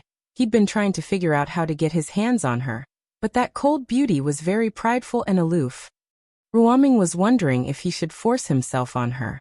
The reason why he said it was his sister was because Ruoming was studying in the college entrance exam tutorial class, the 4th year of high school. It was a class for students who couldn't get into college, and Ruoming could spend money to get into college anytime he wanted. Staying in high school was actually his own idea. He enjoyed this kind of life, and he understood that it wouldn't be the case once he went to a university in another city. University students and high school students had different worldviews. He'd be out of his family's sphere of influence, and he'd die a horrible death if he continued to act so arrogantly. So Zhou Ruoming told his father that he'd study for another year and take the college entrance exam next year. Naturally, Mr. Zhou agreed when he saw that his son was willing to study. He didn't know about Lin Yi's little tricks. Lin Yi passed the 3 periods peacefully, with Meng Yao acting as if she didn't know him at all. She didn't even look at him once, and Yushu, on the other hand, kept sneaking sneaky glances at him. Lin Yi naturally didn't think that Yushu had fallen for him. The girl probably wanted to see him fight with Pinliang. The 3rd period was the daily exercise break, and Lin Yi was about to go to the field with his classmates when he saw Pinliang, Naipeo, and Xiaofu walking towards him. He was in the last row, and there was no way he'd pass by here when he left the classroom. Without a doubt, these 3 were here for him. Lin Yi also knew that it was only a matter of time before they came looking for him. Yeah. Yao look. That idiot Pinliang's going to look for shield bro. Yushu had been paying attention to Pinliang and Lin Yi's movements for the past few periods. Seeing that Pinliang was finally going to look for trouble with Lin Yi, she got excited. She'd wanted to see Pinliang make a fool out of himself for a long time, but hadn't done anything because of the elders. Now that someone had done it for her, naturally, she was excited. Oh, Pinliang's going to teach that bastard a lesson then. Meng Yao was still pissed off. No way, Yao, why are you siding with Pinliang? Yushu blinked. Don't tell me you actually like him? Who the hell likes him? But I hate Lin Yi even more. Meng Yao humphed. Let's go ignore him. Don't, I want to see who's going to win. Yushu pulled Meng Yao, not letting her go. Fine, I want to see how that bastard is going to get beaten up. It'll help me vent my anger. Meng Yao said, but she didn't know why, but she didn't want Lin Yi to lose. In comparison, she still hated Pinliang more. Lin Yi was despicable, but he wasn't that despicable. So the 2 curious babies held hands and hid at the door of the classroom, observing the movements inside the classroom. Kid, do you know why we're looking for you? Pinliang stood in front of Lin Yi, looking cocky as he pointed at Lin Yi. I know because I kicked your ass yesterday, and you fell flat on your face. Lin Yi said calmly, as if it wasn't a big deal. Fuck, why are you so cocky if you know? You're so cocky. Naipeo glared as he reached for Lin Yi's collar. Your foot doesn't hurt anymore, does it? Linny easily pushed Naipeo's hand to the side, mocking him. Naipeo's face reddened. This was a humiliation he'd never felt before. So Linny did it on purpose. Chapter 23. Toilet rain. Sure, I need to go to the washroom anyway. Pinliang's words were exactly what Lin Yi was thinking. He'd caught the dean's weakness this morning, but Lin Yi wasn't sure if the dean would be able to help him if anything went wrong. Finding a place with no one around would be ideal. Pinliang didn't know what to do now that Lin Yi agreed so readily. He looked at Naipeo and Xiaofu, not knowing what to do. They'd always get scared when they wanted to teach someone a lesson, begging for mercy when they heard that they needed to go to the washroom. Lin Yi was the only one who said that he needed to go to the washroom. Let's go then. Pinliang wasn't in a good mood. Talking to Lin Yi didn't give him any pleasure at all. Yao Yao, look at Shield Bro. He's so cool. Yushu waved her little fists excitedly. We'll have a good show later. I think he's got a puncture to his brain. He's still acting like he's facing 3 people. Mingyao curled her lips. Lin Yi and Pinliang walked out of the classroom to see Mingyao and Yushu standing at the doorway. Lin Yi didn't think much of it. He knew that Yushu was here to watch the show, but Pinliang put on a fawning smile. Yao Yao, why are you here? Why can't I be here? I can be wherever I want. It's none of your business. Mingyao rolled her eyes. What are you guys doing? Me? This country bumpkin doesn't know anything. I'm teaching him a lesson. Pinliang didn't know that Lin Yi and Mingyao knew each other. He thought that they didn't have a relationship. As far as Pinliang was concerned, girls like strong men. The stronger he was, the safer they'd feel. As a result, he'd always acted arrogant in front of Mingyao, not knowing that it only made Mingyao hate him more. Oh, you should really teach him a lesson then. Mingyao glared at Lin Yi faintly as she spoke. Who told you to take advantage of me yesterday? Today's the day you get what you deserve, huh? Alright. Pinliang was overjoyed when he heard that Mingyao agreed with him. So Mingyao liked watching him bully others. It seemed like Mingyao liked those kinds of students as well. If he'd known that she liked them, wouldn't he have gotten her way a long time ago? You can do it, Lin Yi. You can do it, Lin Yi. You can do it. Yushu called out at an inopportune moment. Pinliang was speechless. Weren't these 2 sisters in the same group? So Yushu liked country bumpkins like Lin Yi? Pinliang was pissed, but he pretended like he didn't hear anything. After all, he couldn't afford to piss off this girl. One punch from her brother could send him flying into space. Shu, why are you cheering for him? Mingyao frowned. You cheer for Zhong Pinliang, and I'll cheer for Lin Yi. That's fair. Yushu said confidently. Lin Yi didn't stay for long. He turned around and walked into the men's washroom. Hey, can you guys stay here? Don't go to the washroom. Yushu didn't want them to go to the washroom. She wouldn't be able to watch the show. Pinliang pointed at the washroom, meaning that Lin Yi was already in there. There was nothing he could do. He wanted to do it in the school hallway. It might attract the dean's attention, but he'd do it if he could win the girl's heart. In fact, students like Pinliang were still afraid of the homeroom teacher and dean on the surface. After all, he was still a student. He wasn't as fearless as the hooligans in the real world. If the dean really did tell his father about his bad behavior, he wouldn't have a good time at home.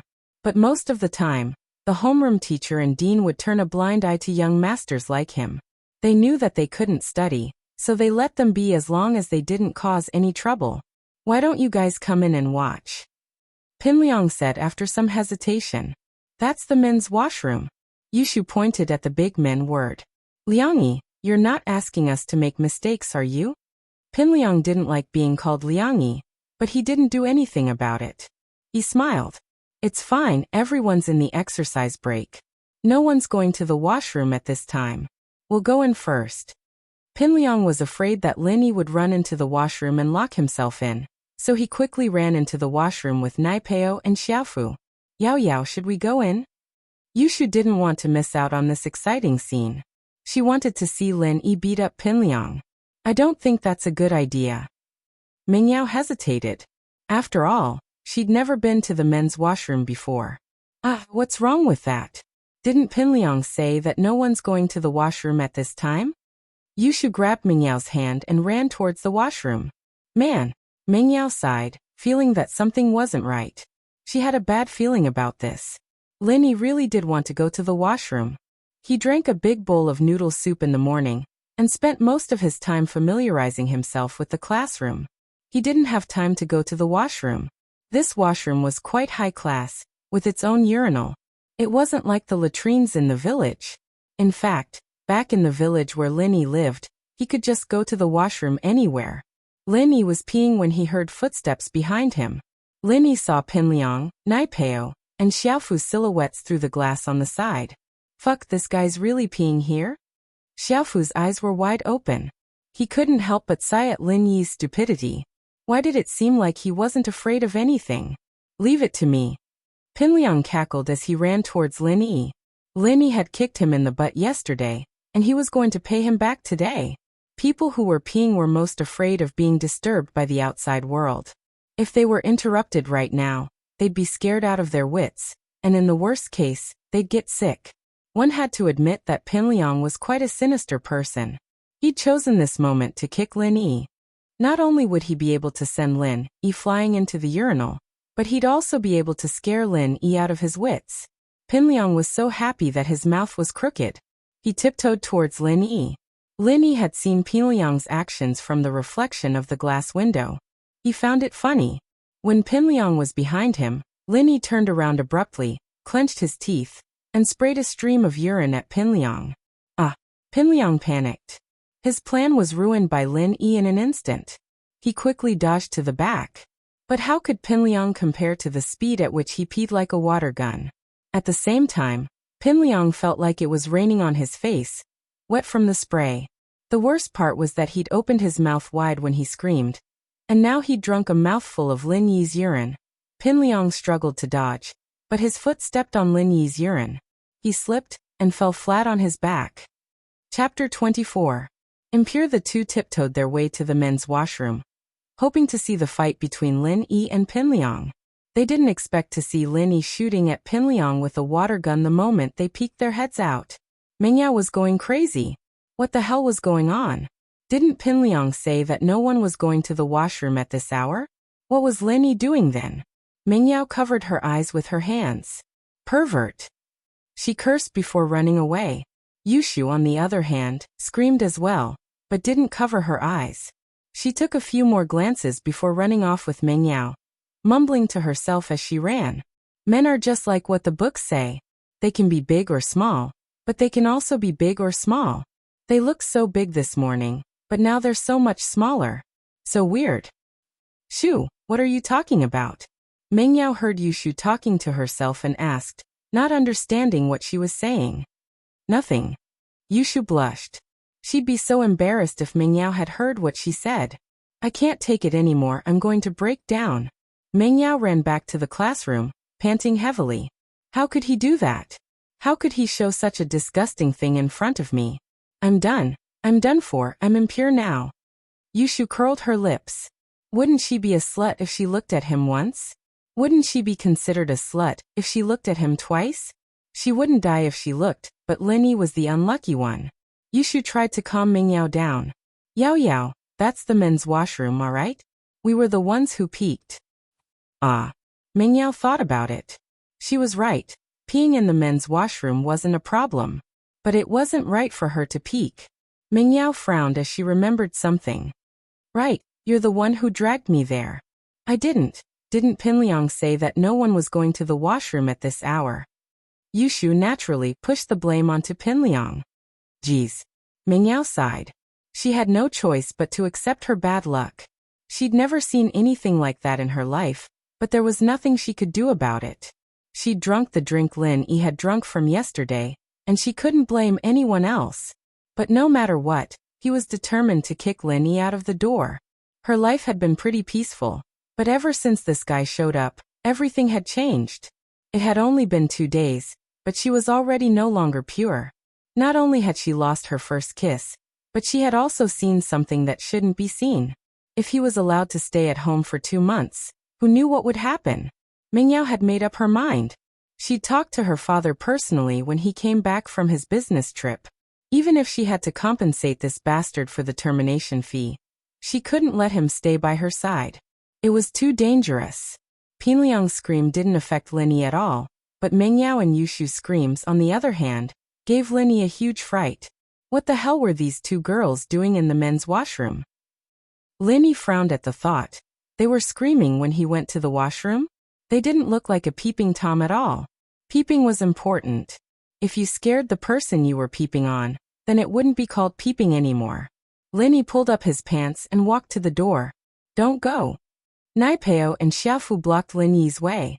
Your boss is already like that. I'd advise you guys to get him a change of clothes.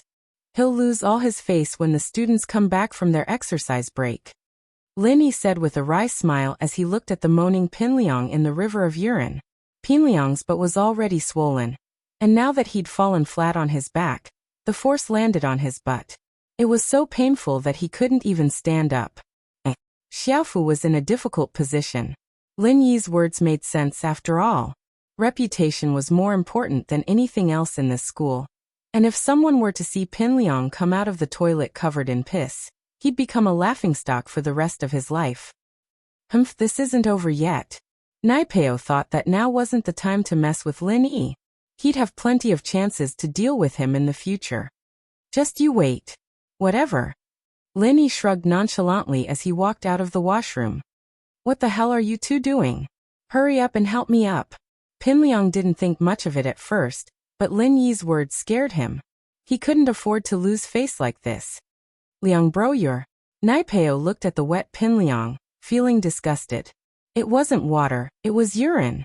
Asking him to help Pinliang up was the same as getting a handful of urine. Xiaofu had the same thought as well. He reached out his hand a few times, only to stop there.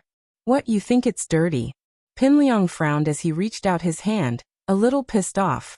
He grabbed both Naipeo and Xiaofu, and the two of them were covered in urine. They had no choice but to help Pinliang up with a bitter smile on their faces. But going back to class wasn't an option now, so they'd have to find a place to take a shower and get a change of clothes. The three of them left the school through the back door. Pinliang was pissed off at the feeling of going for wool and coming home shorn. He swore to himself that he'd teach this country bumpkin a lesson he'd never forget. Not for anything else, but for exposing his dick in front of Mengyao. That was something he couldn't allow. It was like his woman being humiliated by another man. Mengyao wasn't his woman yet, but Pinliang believed that day wouldn't be too far away. With his family background and his strength, Mengyao would definitely fall for him. Pinliang felt a little better at the thought. The exercise break wasn't over yet when Lin Yi returned to class. Back in the mountains, Lin Yi heard of the term exercise break for the first time. His first reaction was that it couldn't be, right? As expected of a big city. Did all the students in the school do that kind of thing in between classes? Moreover, the school had also set up exercise break time justifiably. But Lin Yi realized later that he'd misunderstood. The so-called exercise break was just gymnastics in the field between classes. It was obvious that Lin Yi didn't have the simplicity of the people from the mountains. Instead, he was more erotic. Chapter 25. Worst friend Yao Yao, look, I won. Yushu said to Mengyao as soon as she saw Lin Yi. What do you mean you won? Mengyao asked, confused. I bet Lin Yi would win. Yushu said, blushing as she looked at Lin Yi. She was bolder than Mengyao, but she couldn't help but blush at the thought of what she'd just seen. Mengyao didn't say anything, evidently still in shock. I didn't win, they just went to change their clothes. Lin Yi said before returning to his seat. He felt a little embarrassed today, letting the two girls see his dick. That was his treasure, something only his future wife could see. And yet they'd let them see it in advance. Pinliang didn't show up for the rest of the morning. And Xiaofu and Naipeo were nowhere to be seen as well. It seemed that the three of them had to go shower and buy some clothes. During lunch break, a guy with glasses sitting in front of Lin Yi turned around. Hey bro, where are we having lunch? I don't know, does the school have a cafeteria? Lin Yi was just worrying about where to eat lunch when someone came to talk to him out of kindness. Lin Yi quickly asked. Yeah, I'll take you there. The guy with glasses offered his hand in a friendly manner. Let's get to know each other. I'm Kong Xiaobo. Lin Yi, nice to meet you.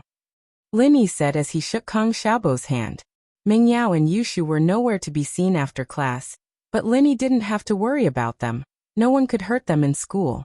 The two walked out of the classroom shoulder to shoulder. Kong Xiaobo was quite the talker. Bro, which school were you from? I'm from the mountains. Linny didn't hide his past at all. I don't think I've gone to school officially. It's very poor there, and there aren't any proper schools. Ah, then your results must be very good. Kong Xiaobo looked at Lin Yi in surprise. One should know that there were only two kinds of students who could enter number 1 middle school. One was those who entered with high prices, and the other were those who entered with high scores. Needless to say, as long as they were willing to spend money, the school would definitely accept them. There were also a few types of students who entered with high scores. The most outstanding one was the one who was exempted from tuition and fees, and had a scholarship of 1,000 yuan every month. Since Lin Yi said that his hometown was very poor and didn't even have a proper school, then it must be a very poor and backward place. Looking at Lin Yi's attire and tone, it didn't seem like he had a powerful background. It was even more impossible for him to have spent money to get in. The only possibility left was that he got in based on his results. Just so, Lin Yi said with a wry smile. He couldn't explain too much about his identity, so he just let Kong Xiaobo think whatever he wanted. Ha, brother, you are too humble. Kong Xiaobo also got into No. 1 middle school, and in his heart, he looked down on students like Pin Liang who spent money to pass time. Seeing that Lin Yi also got in based on his results, he had a good impression of him. The two walked to the cafeteria together. Along the way, there were young and beautiful girls everywhere, dazzling Lin Yi's eyes. Brother, I didn't know you like this. Kong Xiaobo saw Lin Yi's gaze sweeping around, and he smiled slyly. He whispered, but let me tell you, there are only a few girls in our school that can be considered top quality. What top quality? Lin Yi asked, stunned. Although he glanced at the girls in the school, he was mostly looking at the school's facilities and environment. Hey brother, don't pretend to be pure. Kong Xiaobo patted Lin Yi's shoulder and said, at our age, it's normal to have thoughts about pretty girls. But you can look and fantasize about them. But if you really go after them, I'm afraid you will only get rejected. Lin Yi heard Kong Xiaobo's words and smiled bitterly. So this guy was a wolf. He looked gentle and wore glasses, but it turned out that he was a man who was cold on the outside.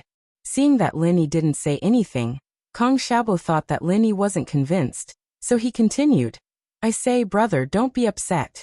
Actually, good grades aren't everything these days. Of course, this is also one of the reasons. Girls like handsome men, and the most important thing is that they have money in their pockets. Us don't even think about it. Haha, this theory of yours is quite interesting. Lin Yi laughed, but in his heart he didn't think much of it. For girls like Mengyao and Yushu, money didn't mean anything to them. Otherwise, with Pinliang's family background, how could he not be able to get them? Of course, but just having a theory is useless. The top quality girls in our school have high standards. Kong Xiaobo shook his head. What top quality? Who are they? Lin Yi started to gossip after listening. He had nothing to do anyway, and since this Kong Xiaobo wanted to get close to him, it wouldn't be bad to have another friend in school. Ha, I say brother, are you serious? Didn't you see? In our class, there are 2 of them. Kong Xiaobo said proudly. Although the beauties had nothing to do with him, they were still in the same class. It was enough to make people jealous. Not for anything else, just for the eye candy. You're not talking about Mengyao and Yushu, are you? Lin Yi only knew the names of these 2 girls. He'd seen Mengyao's profile back then, and knew that she was the school beauty. Her best friend Yushu, on the other hand, was 1 in a million. Fuck no way bro, you've only been here for 1 morning, and you already know their names? Kong Xiaobo's mouth formed an O shape, and a shocked expression appeared on his face. Looking at Kong Xiaobo's expression, Lin Yi knew that he must have misunderstood, but Lin Yi couldn't explain his relationship with Mengyao. He had no choice but to accept the title of pervert. You don't have to look like that. Actually, I'm sure that 80% of the boys in our class have their dream girls. Kong Xiaobo smiled and pushed up his faded gold-rimmed glasses. But the only one who dares to go after them is Zhong Pinliang. Zhong Pinliang's family is very rich, right? Lin Yi knew that the grudge between him and Zhong Pinliang was already set in stone. As long as he was protecting Mengyao, the grudge would never be resolved, unless Zhong Pinliang gave up on Meng Yao. So Lin Yi planned to learn more about Zhong Pinliang from Kong Xiaobo. Chapter 26. Chapter 26. Commoner Lin Yi nodded. So he was an entertainment tycoon, someone who relied on nightclubs and karaoke to make a name for himself. He couldn't say all of them, but a lot of them had a shady background. But that was understandable. After all, there were all sorts of people who came looking for trouble. It was impossible to run a business without a strong background. Looks like his family's pretty big in the city. Lin Yi wasn't afraid of Pinliang at all. As far as he was concerned, mafia bosses and corporate CEOs weren't as scary as his old man. Old Lin would beat him to death if he pissed him off, and he wouldn't be able to defend himself at all. His family's nothing. Kong Xiaobo curled his lips in disdain. It was obvious that he didn't like Pinliang at all. If we're talking about money, Meng Yao's family's the real deal. Pinliang's family only has a couple of entertainment businesses in the city, but House Chu's is the real deal. They have a lot of branches in the country. Lin Yi had a rough understanding of Pengzhan's power. If Pengzhan Industries was an aircraft carrier, then House Zhong's businesses were small boats. It was only natural that Meng Yao didn't care about a nouveau riche like Pinliang. Looks like you know a lot. Lin Yi smiled. Kong Xiaobo's face reddened as he said awkwardly, "How many boys in our school don't know about Meng Yao's background?" Yushu, on the other hand, is a little more mysterious. How so? Lin Yi was curious. Lin Yi had never met Yushu's family before, but he could tell that Yushu was picked up by Meng Yao's family car every day, and even ate at Meng Yao's house after school. It made Lin Yi feel like Yushu was borrowing Meng Yao's fame, but Kong Xiaobo's words made it seem like that wasn't the case. I heard that Yushu's grandfather was an elder during the liberation period, and her brother was a major general in the army. Back in the first year of high school, there was a boy who used his family background to chase after Yushu, so he tried some dirty tricks. Yushu's brother found out about it and beat the boy up, sending him to the hospital for half a year. The boy's family didn't even dare say a word, and even went to the Chun house to apologize, Kong Xiaobo said mysteriously. From this you can see how powerful Yushu's background is. Yushu, on the other hand, doesn't take the initiative to cause trouble. There are a lot of people who like her, but they don't dare confess. Lin Yi thought to himself, this is called not causing trouble? She doesn't cause trouble, but she always provokes me. Not only did she have a handle on him, but she even saw that part of him. What the hell was going on? Just thinking about it gave him a headache. Lin Yi wasn't afraid that Yushu's brother would cause trouble for him. He knew Yushu's personality well, and the girl seemed to be a lot more open-minded than Meng Yao. She wouldn't harp on things like this, but Meng Yao, she probably hated him even more now, didn't she? Sometimes Lin Yi would rather be Yushu's study companion than Meng Yao. The miss was really hard to please. Lin Yi, you're not falling for them, are you? Kong Xiaobo patted Lin Yi's shoulder when he saw that Lin Yi wasn't saying anything. Lin Yi smiled bitterly, shaking his head. How could I? I've never thought about that. Wasn't this asking him to steal from the miss? It made Lin Yi feel a sense of guilt, as if he was a servant in ancient times trying to steal from the miss. Haha, but bro, if you really want to chase after them, there's another candidate. Kong Xiaobo whispered mysteriously. Who? Lin Yi asked casually, not because he cared, but because he wanted to know more about the school through Kong Xiaobo's mouth. Tang Yun from 12th grade class 9. Kong Xiaobo cleared his throat. Our school's poor school beauty. She's pretty, but just like us, her family isn't that well off. She wears her school uniform every day, and she doesn't dress up, but that doesn't hide her beauty. Tang Yun. Lin Yi was taken aback. It was a pretty name, but he didn't know if she was as pretty as Kong Xiaobo said. Of course, compared to the two princesses, Meng Yao and Yushu, Tang Yun doesn't stand out that much. Kong Xiaobo's voice was a little rushed and excited when he mentioned Tang Yun. But compared to them, she's closer to us. In a school like No. 1 middle school, there were children of the rich and the poor. Unknowingly, they were divided into two factions. Some rich young masters gathered together and chased after beauties all day long, playing games with life. After graduation, they could use their money and family connections to get into their ideal university, or even study abroad. Poor kids, on the other hand, had to work hard every day to get into their ideal university. Most of the poor students were dismissive of the idle rich second generation. And these rich second generation would also be dismissive of the nerds who only knew how to study all day long. But this wasn't absolute. There were rich kids who studied hard, and there were poor kids who fought in the underworld. But birds of a feather flock together. Pinliang's lackeys were all from rich families and government officials, just like him. As a result, to Kong Xiaobo, chasing after Mingyao and Yushu was just an unattainable dream. Tang Yun, the commoner school beauty, was the one they could reach out to. Lin Yi sighed as he looked at Kong Xiaobo's hopeful smile. The school wasn't as simple as he'd imagined it to be. It was full of interests and conflicts. You like her? Lin Yi smiled. It's nothing to be ashamed of.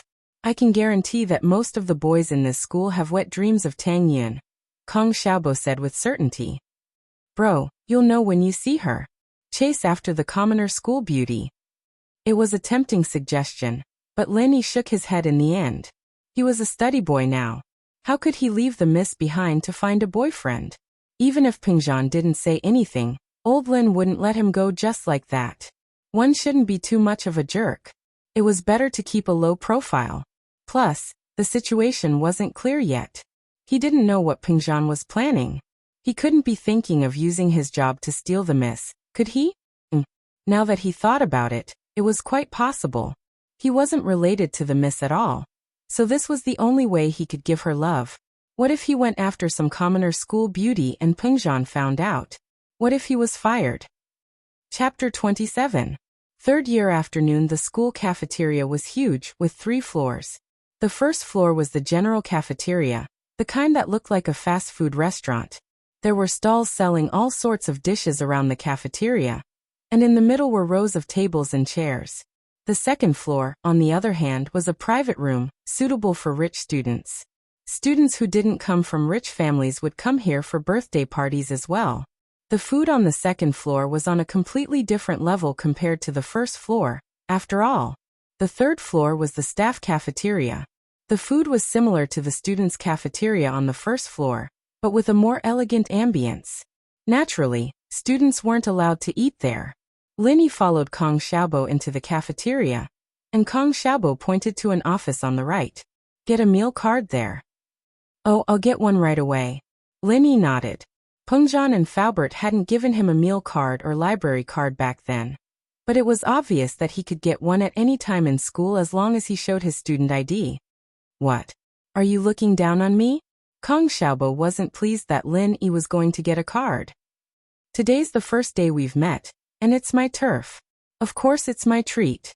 Lin Yi gave up on the idea of getting a card right away after hearing Kong Xiaobo's words.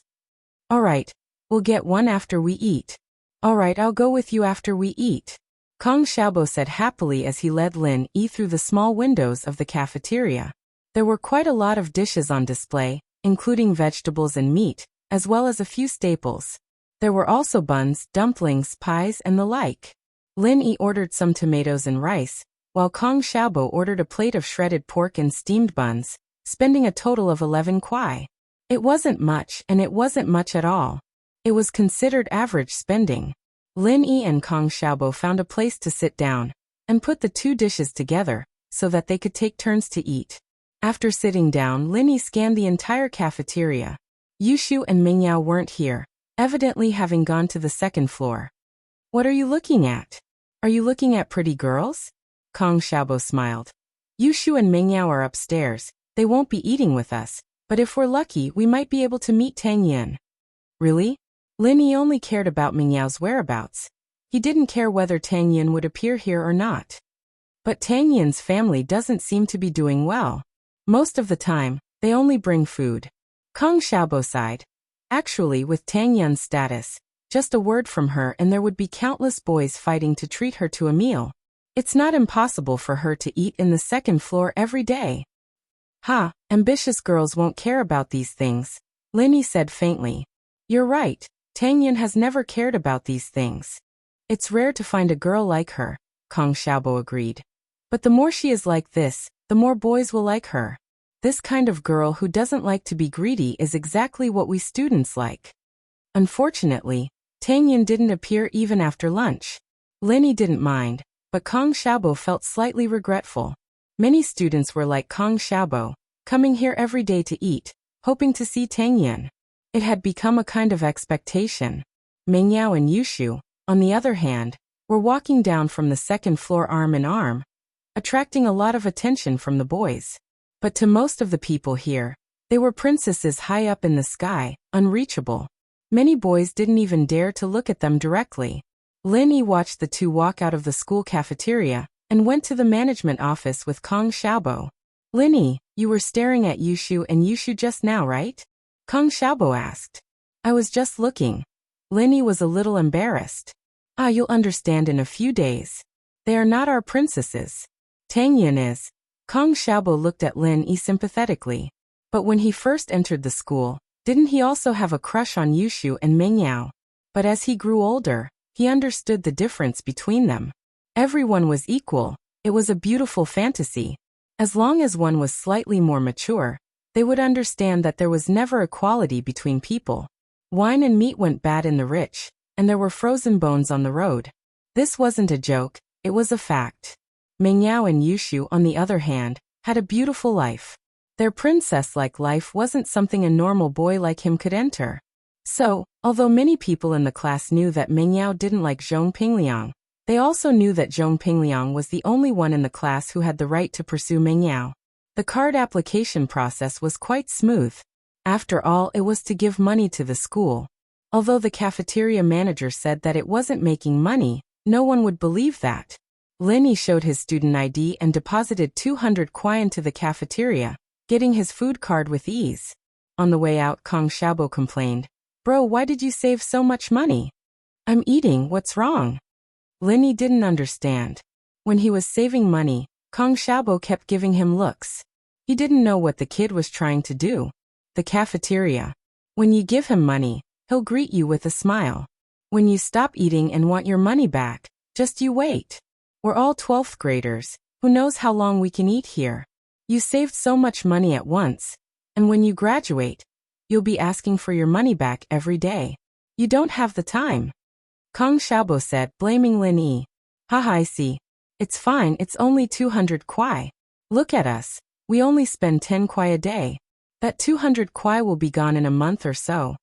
Lin Yi smiled carelessly. If you don't want your money back, then don't. Worst comes to worst, we won't eat for a day and just eat here. You're quite open-minded. Kong Xiaobo praised. If it weren't for the fact that the restaurants outside the school are more expensive, I wouldn't eat in this cafeteria. It's good enough that there's food. Lin Yi wasn't picky. Although the food in this cafeteria wasn't as good as the chef Faubert sent yesterday, it was much better than Widow Wang's snack shop at the entrance of the village. When he returned to the classroom, he realized that most of the students didn't go out to play. The 12th grade was precious and tense. This was a watershed in life. If you worked hard, you might get into a top university in the future. If you were careless, you might fail. Chapter 28. Chapter 28. Yushu's brother Meng Yao and Yushu didn't go out either. They were huddled together, watching an MP4 movie called The Happy Goat and Big Big Wolf. It was a very childish movie to Lin Yi, but the two of them were enjoying it, laughing from time to time. Naturally, the boys in the class weren't offended at all. In fact, they found the two's laughter to be music from heaven, adding a hint of color to their boring lives. The girls, on the other hand, didn't feel the same way. Some were jealous, some looked down on them, some even disdainful. Of course, there were also those who didn't think much of it. But no matter what, Meng Yao and Yushu's outstanding temperament was still envied by most of them. He went back to his seat, and Yushu, who'd been playing with her MP4, raised her head to glance at him before turning back to her cartoon. Kong Xiaobo, on the other hand, started doing his exercises quietly. Lin Yi, on the other hand, was flipping through his 12th grade textbook, bored. Before the first afternoon class, Pinliang came back with a change of clothes. Xiaofu and Naipeo were with him as well. Their hair wasn't too dry yet. Evidently they'd just showered. Pinliang shot a hateful glare at Lin Yi as he entered the classroom, but didn't say anything as he returned to his seat. Pinliang had lost all his face today, especially in front of the girl he loved the most. This was the biggest humiliation he'd ever suffered in his life, especially in front of the girl he loved the most. He wouldn't let Lin Yi get away with this. He swore to himself. He didn't do anything to Lin Yi now, not because he was patient, but because there were only 10 minutes left before class started. The first class was the homeroom teacher Lu's class, and he didn't want to cause trouble right now. He planned to cause trouble for Lin Yi during the self-study period. Yushu couldn't help but think of how Lin Yi had poured his pee all over his head when she looked at him. She couldn't help but chuckle at the memory of how Lin Yi had peed on him, though, and blushed a little. Pinliang naturally heard Yushu's mockery as well. He'd have slapped the guy if it were anyone else, but he didn't dare do that to Yushu. Others might not know, but Pinliang knew Yushu's background very well. He knew that Wu Xiaoqin from last year's 12th grade. He'd been chasing after Yushu since the beginning of the first year. And it was only after Yushu rejected him a couple of times that Wu Xiaosan's mind started to wander. One time, Wu Xiaoqin sat next to Yushu during a movie organized by the school. He'd wanted to make a move on Yushu, but he'd failed and ended up getting slapped twice in the face by Yushu. After that, Wu Xiaoqin had announced to the school that he'd dumped Yushu, and that he'd gotten bored of her. He'd even said nasty things about how Yushu had aborted her child because of him. Of course, most people understood that Wu Xiaoqin was just saying that the grapes were sour. They listened to his words for the time being, but did not believe him. But while no one believed Wu Xiaosan's words, he'd pushed Yushu into the limelight for a while. Yushu, of course, had never taken something like that. She'd argued with Wu Xiaoqin, even slapped him a couple of times in front of everyone. Wu Xiaoqin had told her to be careful after school, that he'd find someone to gang rape her. Yushu's brother, Chen Yeming, found out about it later. It was a winter afternoon. Pinliang couldn't forget that scene no matter how hard he tried. A Land Rover had stopped in front of the school, and a tall, burly guy got out of the car and went straight to Wu Xiaoqin, who was playing soccer in the field. Wu Xiaoqin hadn't realized anything at the time, and he'd said to Chen Yeming, "Who the hell do you think you are? Aren't you just a stupid soldier?" Who was he trying to scare? "Let me tell you, no matter how good you are at fighting, we're all here." Chen Yeming only said one sentence. "Go to the school radio station and apologize to Yushu, and we'll forget about it." Wu Xiaoqin laughed, laughing wildly. He'd never heard such a ridiculous joke before, and his lackeys laughed along with him.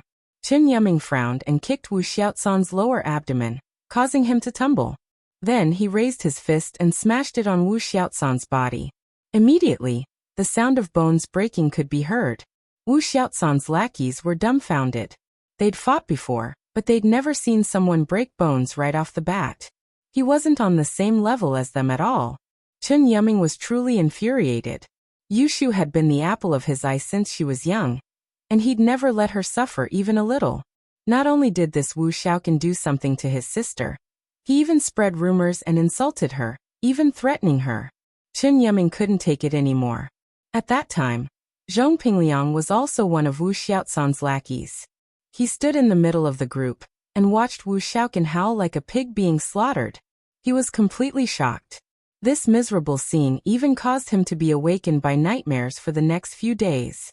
Wu Xiaosan's family was also very powerful, or else he wouldn't have been so pretentious. However, after learning that the person who beat him up was a major general, he was a little dispirited. No matter how powerful you were in the local area, you couldn't control the matters of the military. Although it reflected on Chen Yeming's troops and Chen Yeming was punished, it didn't hurt any of their muscles. This was only Chen Yeming's own background. Later, Wu Xiaosan's family found out about Yushu and Chen Yeming's parents' background, as well as Elder Chen who was far away in the capital. They immediately felt fear and trepidation. Speaking of which, although their son's behavior seemed to be messing around, it could be considered as intimidation, insult and slander. A little more serious, it could be considered molestation and molestation. If the Chen family really wanted to mess with you, Wu Xiaosan's life would be over. Fortunately, Chen Yeming was a magnanimous person. After the Wu family came to apologize with gifts, Chen Yeming said that he wouldn't pursue the matter. At the same time, he also said that Wu Xiaoqin being in school wasn't good for his sister's physical and mental health. The Wu family weren't idiots. They immediately understood Chen Yeming's meaning. The next day, they handled the transfer procedures for Wu Xiaoqin, and thus the storm ended. Not many people knew about this, but Zhong Pingliang happened to be one of them. So even if he had 100 guts, he wouldn't dare to mess with Yushu. Thinking back to Wu Xiaozan's appearance, Zhong Pingliang couldn't help but shiver. Chapter 29. What's coming has come. The last class of the afternoon was self-study. Pingliang stood up and walked to Lin Yi's side, knocking on Lin Yi's desk twice. What's up? Lin Yi raised his head, a hint of impatience in his eyes. Kong Xiaobo turned around as well, looking at Lin Yi and Pingliang curiously. He didn't know how the two had gotten into a grudge, but Pingliang wasn't someone Lin Yi could mess with. Come with me if you dare. Pingliang said arrogantly. Sorry, I'm busy. I need to study. Lin Yi lowered his head and continued flipping through his math book. You're scared just like that? Coward. Pingliang humphed coldly. You can hide for now, but you can't hide forever. Just you wait for school. With that, he walked back to his seat without looking back. I say, bro, what did you do to piss off this god? Kong Xiaobo whispered to Lin Yi. He's not easy to mess with. Could there be some kind of misunderstanding in between? Lin Yi smiled bitterly. Misunderstanding? Why would I get into a grudge with him for no reason? Wasn't it because of Meng Yao? If it weren't for her, he wouldn't have been able to kick Pingliang's butt yesterday. Of course, he couldn't tell this to Kong Xiaobo. It's nothing. This morning, Zhang Naipeo stuck out his leg and wanted me to fall, but I stepped on his foot instead. Maybe it's because of that. Lin Yi said, pushing the matter back to the morning. Ah.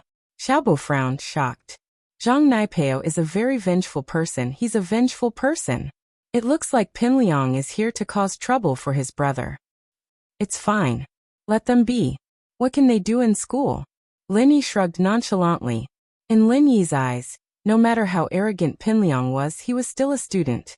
Thinking back to the time when he was in the flames of war, risking his life in a rain of bullets, an enemy like Zhong Pingliang's level was too childish. Just like today's exercise break, Lin Yi had used a more mischievous method to teach Pingliang a lesson instead of beating him up. If Lin Yi really wanted to beat someone up, Pingliang would be lying in the morgue right now. How is it? Kong Xiaobo sighed. Lin Yi had just transferred here, so it was normal that he didn't know much about the school. He explained, Zhong Pingliang and his group are the tyrants of the school. Many students who offended them got beaten up, and some couldn't even come to school for days. So ruthless? Lin Yi didn't think that Pingliang and the others would be able to beat up people to the point where they couldn't come to school. Yeah. Sigh, it's my fault for not telling you earlier. Kong Xiaobo sighed. If you had just said some soft words, this might have been over, but now? Now what? Lin Yi asked, interested. Things are getting difficult now. Kong Xiaobo said, unsatisfied. Fuck. Zhang Naipeo, that bitch, he's just like a milk bubble, vengeful and petty. It was just one thing. And he's in the wrong, but he's still trying to get revenge on Pingliang. He's a piece of shit. Whatever, let them do what they want. Don't worry, I'm not that easy to bully. Lin Yi patted Kong Xiaobo's shoulder, telling him not to worry. Kong Xiaobo pouted his lips, wanting to say something, but didn't say anything in the end. What was meant to come would come. Before the last big class, Pingliang went to find Lin Yi. The big class was also known as night study. Many schools had big classes like this. After school ended at 4:30, there would be a half an hour break, and the big class would start at 5. The class would last for 1.5 hours without any breaks. If you're a man, come with me. Pingliang's words were even more aggressive than last time. Last time he only said you have balls. But this time he used if you're a man. Lin Yi was a man naturally, but he wouldn't be angered by Pingliang's aggressive tone. But he understood that today's incident would come to an end sooner or later. He could tell that Pingliang was the type of person who wouldn't let go. Just as he said, you can hide now, but you can't hide forever. Although there was no reason for Lin Yi to hide from him, it was enough to prove that Pingliang was someone who wouldn't stop until he reached his goal. All right, I'll go with you. Lin Yi nodded and stood up. At this time, many people were still in the classroom. They had noticed Pingliang when he first came to find Lin Yi, so when he appeared in front of Lin Yi again, he naturally became the focus of the class. However, when Lin Yi agreed to go with Pingliang, the whole class went into an uproar. Many of them sighed at Lin Yi for not knowing the rules on his first day here. They didn't know how he'd pissed off the school tyrant Pin Liang, but more than that, they sympathized with him. I'll go with you. Kong Xiaobo stood up suddenly as if he had made a big decision, as if he was a soldier going to the execution ground. Kong Xiaobo was struggling in his heart as well. Although it was his first day meeting Lin Yi, he felt like they were kindred spirits. Especially in the boring 12th year of high school, it was rare to have a friend he could talk to. Pin Liang was very powerful in school, and Kong Xiaobo couldn't go against him at all. All he could do was stand aside and see if he could reduce the conflict. Fuck Kong Xiaobo, are you crazy? Stand up for him? Pin Liang was furious when he saw his classmate standing up for a new transfer outsider. This was a provocation to his authority in the class. Kong Xiaobo was a little timid under Pin Liang's aggressive gaze, but he didn't back down. He raised his head and said, Pin Liang, Lin Yi is a new transfer. He doesn't know the rules, don't bother with him. You motherfucker, you're lecturing me. Who the hell do you think you are? Pin Liang was furious. Didn't know the rules? How could he let it go so easily? He even pissed on himself. Pin Liang was furious when he heard Kong Xiaobo's casual tone. Since you're so willing to stand up for him, you can come too. Fuck, I'm not Pin Liang if I don't kill you today. Xiaobo's expression froze, his body trembling slightly. He'd always been one of the more obedient students since he was young, and while it was in his nature to be a man, he'd never gotten into a fight before. Lin Yi didn't need Kong Xiaobo's help, but he was very touched by Kong Xiaobo's sincerity. He patted Kong Xiaobo's shoulder and said, No problem, let's go together.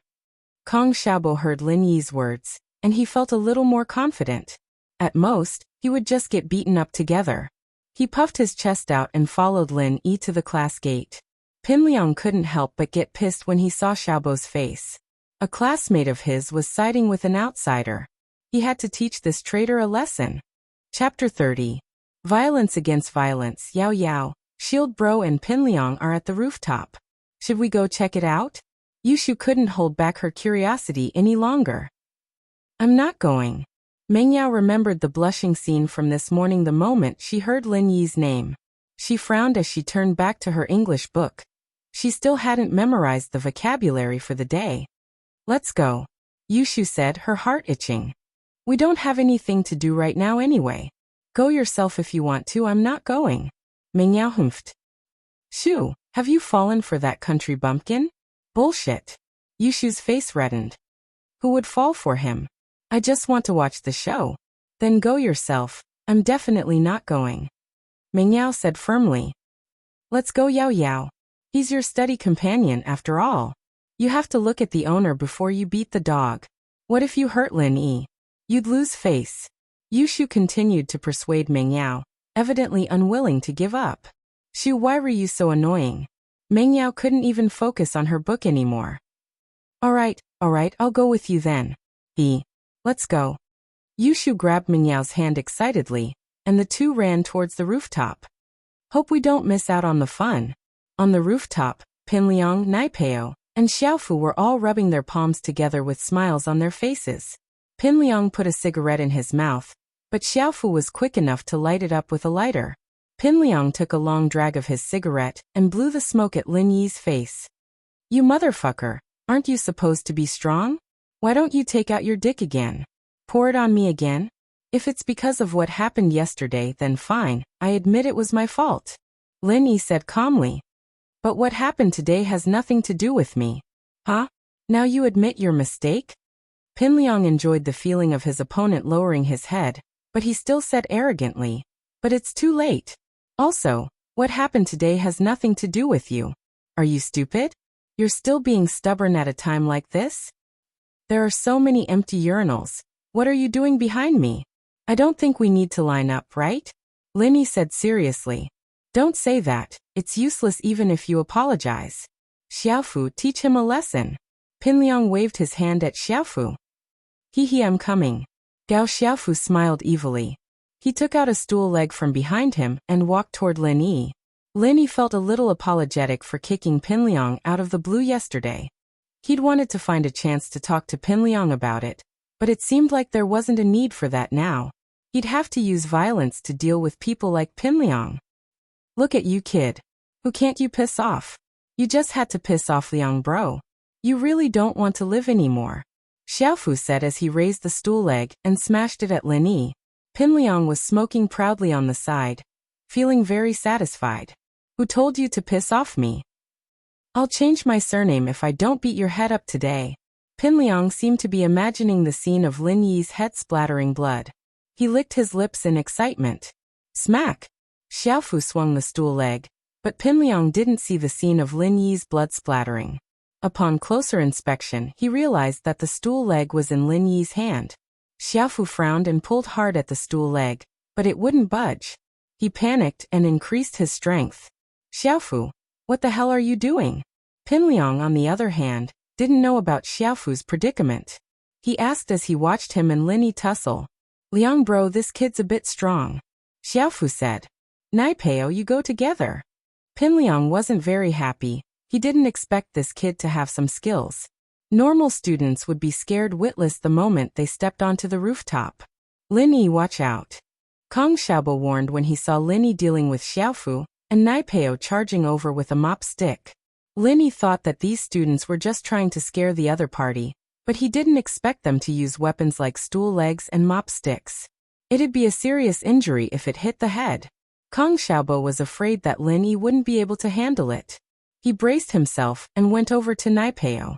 Naipeo didn't expect that Kong Xiaobo, who usually didn't say a word in class, would dare to go against him.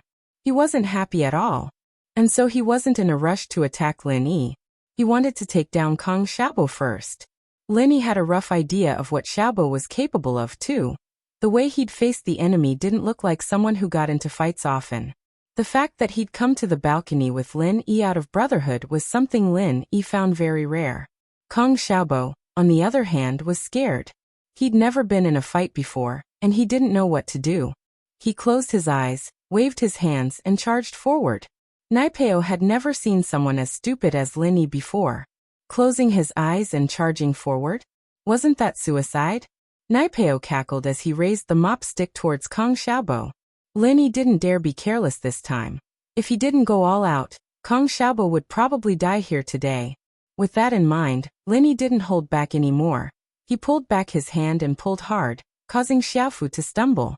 He then sent a kick out, and before Xiaofu knew what was going on, he let go of the stool leg and crouched down, clutching his stomach in pain. Xiaofu's face turned the color of pig liver. He felt like he was going to throw up the barbecue he'd eaten in the afternoon. Kong Xiaobo didn't know what was going on as he charged forward when he felt a sharp gust of wind sweep past him. He opened his eyes to see a mop stick falling from above his head. Kong Xiaobo's heart skipped a beat. It was over, it was over. Kong Xiaobo thought of his mother, who'd been laid off at home, his father working hard in the factory, and his sister working outside. If he were to get hurt, what would he do to pay for the medical bills? Pack! A loud sound rang out, and Kong Xiaobo felt the world spinning around him. It was all over. Arg! A sharp howl rang out, scaring Kong Xiaobo out of his stupor.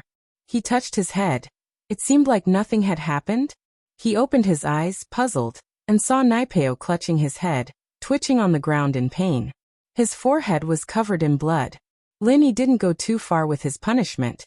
He didn't go for the back of Naipeo's head or temples, choosing the forehead instead. It was a tough spot, and a stool leg wouldn't do much damage. At most, it would cause some blood and a slight concussion. Chapter 31. Chapter 31. Deep lesson. By the time Meng Yao and Yushu got to the rooftop, Lin Yi had already taken care of Gao Xiaofu and Zhang Naipeo. Yushu was a little disappointed as she looked at the two groaning figures on the ground. She'd missed out on something as spectacular as this despite her haste. Yao Yao, Lin Yi's pretty strong. Yushu said to Meng Yao. What does that have to do with me? Meng Yao was a little shaken as well. If Lin Yi's kick yesterday was considered a sneak attack, and today's in the washroom was considered a shameless act, then what he was doing now was a display of his true strength. Meng Yao knew Kong Xiaobo's personality very well. She'd never spoken to him before, but boys like him were the cowardly type who'd hide far away from fights. Lin Yi was the only one fighting alone now. He looked at Naipeo and Xiaofu on the ground. Both of them were moaning as they clutched at a certain part of their body. This meant that Lin Yi had only used one move to take them down. He's more than qualified to be your shield. I'm sure that after what happened today, Lin Yi's name will be very famous in the school. Who'd dare come near you then? Yushu said with a smile. Meng Yao humphed but didn't say anything. Lin Yi patted Kong Xiaobo's shoulder after taking down Gao Xiaofu and Zhang Naipeo. Are you alright?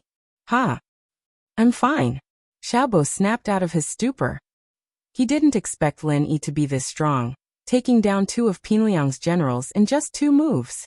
He really was a master in disguise. Bro, you're amazing. Pinliang, I didn't want to do this, but you forced my hand. I had no choice. Lin Yi walked up to Pinliang innocently. Pinliang naturally wasn't scared. Lin Yi was strong, but he'd seen that it was just a trick. He'd kicked Gao Xiaofu when he wasn't paying attention, snatched the stool leg from his hands, and kicked it at Naipeo when he wasn't paying attention. As such, Pinliang didn't think that Lin Yi was that strong. He thought that he'd gotten lucky. Pinliang reached out, and a dagger appeared in his hand, calming him down a little. Lin Yi, don't say useless things. If I don't kill you today, I won't be able to live in this school anymore. With that, Pinliang pulled out his dagger and stabbed at Lin Yi. Lin Yi didn't think that Pinliang would go to such extreme. The kid didn't think about the consequences at all. If a murder happened in school, his family wouldn't be able to get away with it no matter how powerful they were. Lin Yi decided to teach him a lesson he wouldn't forget. If he wasn't the one standing here today, he'd be the one getting stabbed. When Pinliang's dagger came at him, Lin Yi grabbed his wrist. Pinliang was on the brink of insanity. He kept twisting his body after Lin Yi grabbed his wrist, trying to stab the dagger into Lin Yi's body as he screamed. Lin Yi, I'll fucking kill you. Yushu couldn't help but cover her mouth when Pinliang charged at her. She knew what Pinliang was capable of, and she didn't know if Lin Yi could dodge the attack. She wanted to stop him, but it was already too late. But when Lin Yi grabbed Pinliang's wrist, Yushu let out a sigh of relief. Meng Yao, who was beside her, seemed to have let out a sigh of relief as well.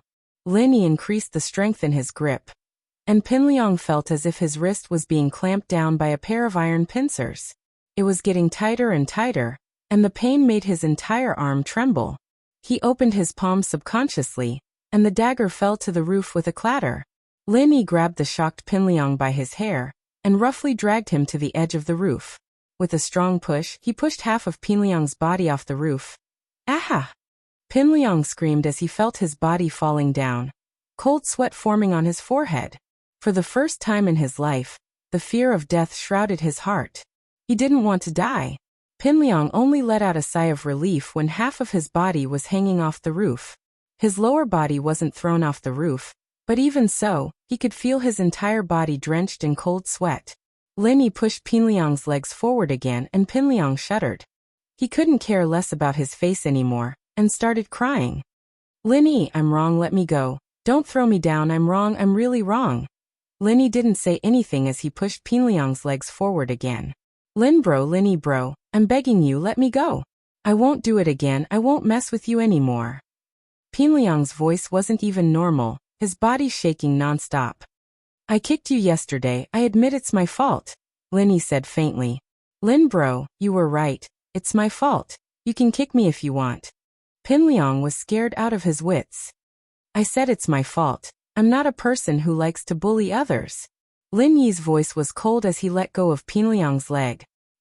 Pinliang didn't expect Lin Yi to let go just like that, and started screaming. He felt like his life had come to an end. But after screaming for a long time, Pinliang realized that he was still hanging in midair, and hadn't fallen. Pinliang felt a warm current between his legs, and he peed his pants. Alright, you were wrong yesterday, but I forgive you, it's fine, it's fine. Pinliang didn't dare say anything else this time, and only dared to follow Lin Yi's instructions. I hope you remember what you said today. Lin Yi suddenly pulled Pinliang back from the rooftop, and threw him on the ground. Pinliang felt like he'd just walked through the gates of hell, and his body was drenched as if it had just rained. It was a piece of cake for Lin Yi to kill Pinliang, but he knew that this was a school, not the war-torn North Africa.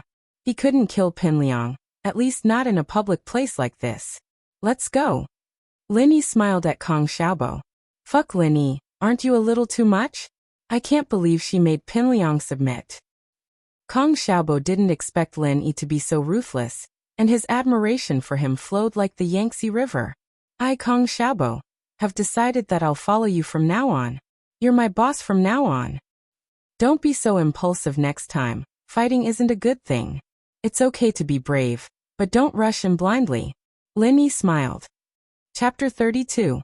He did it himself, HM? Lin Yi blinked, raising his head to look at the balcony's entrance. Who else could it be if not Meng Yao and Yushu? Lin Yi, on the other hand, didn't think that Meng Yao and Yushu would have a crush on him or whatsoever. He could guess that they were here because Yushu wanted to join in the fun, and dragged Meng Yao along. Just watching the show, Lin Yi said nonchalantly. Why do I get the feeling that it's Meng Yao and Yushu from our class? Kong Xiaobo, on the other hand, was getting a little excited. Boss, don't tell me you've gotten two beauties to you? You're thinking too much. Lin Yi said helplessly as he patted Kong Xiaobo on the back of his head. I should have let Naipeo hit you in the head to wake you up if I'd known you were this talkative. Haha. Kong Xiaobo laughed heartily. Kong Xiaobo had spent 3 years in high school, 3 years of being a coward. Who would have thought that he'd be this cocky right before his graduation? Kong Xiaobo felt an indescribable sense of satisfaction as he looked at the 3 school tyrants on the ground. Liang bro, are you alright?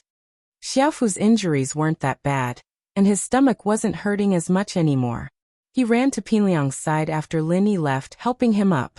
I'm fine, Pinliang said, his face pale. He didn't seem to be lying. What do we do, Liang bro?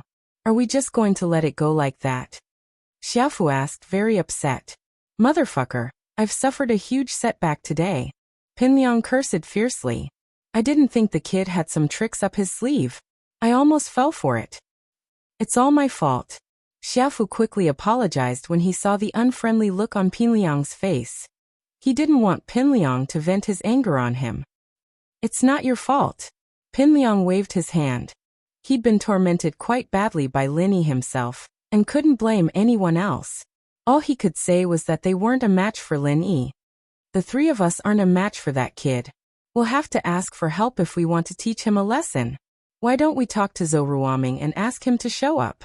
Gao Xiaofu suggested. If we don't look for him, we'll lose face if he finds out about this. We won't be able to stay in school anymore. Pinliang said with a wave of his hand. I'll go to my dad's place. Lin Yi and Kong Xiaobo returned to the classroom safely, and the students who'd been worried about them breathed a sigh of relief. Most of the students still hated Pinliang's arrogance, but there were a few who were happy to see that Lin Yi and Kong Xiaobo were fine. What confused them, however, was that Pinliang, Xiaofu, and Naipeo didn't return to the classroom at all. They were nowhere to be seen even when the class started. This meant that something was wrong. Pinliang didn't want Zhou Ruoming to know about this, but he still bumped into Zhou Ruoming on the field. Xiaofu held on to Naipeo as they followed behind Pinliang, the 3 of them looking like soldiers who'd just lost a battle, stumbling as they walked. Pinliang, what's wrong with you guys? Zhou Ruoming was playing basketball on the field when he saw the 3 familiar faces. He took a closer look and realized that it was Pinliang's friends. Pinliang cursed inwardly at his bad luck. His teeth would get stuck when he was down on his luck. Why did he have to run into him like this? As one of the Big Four, Pinliang cared a lot about his reputation. Now that another Big Four had seen him in such a pitiful state, his reputation as a Big Four would be ruined if word got out. It's nothing. Pinliang didn't want to say too much. He waved his hand and quickened his pace. I say, Liang, did someone beat you guys up? Who did it? Tell me, Ming bro, I'll fix them for you.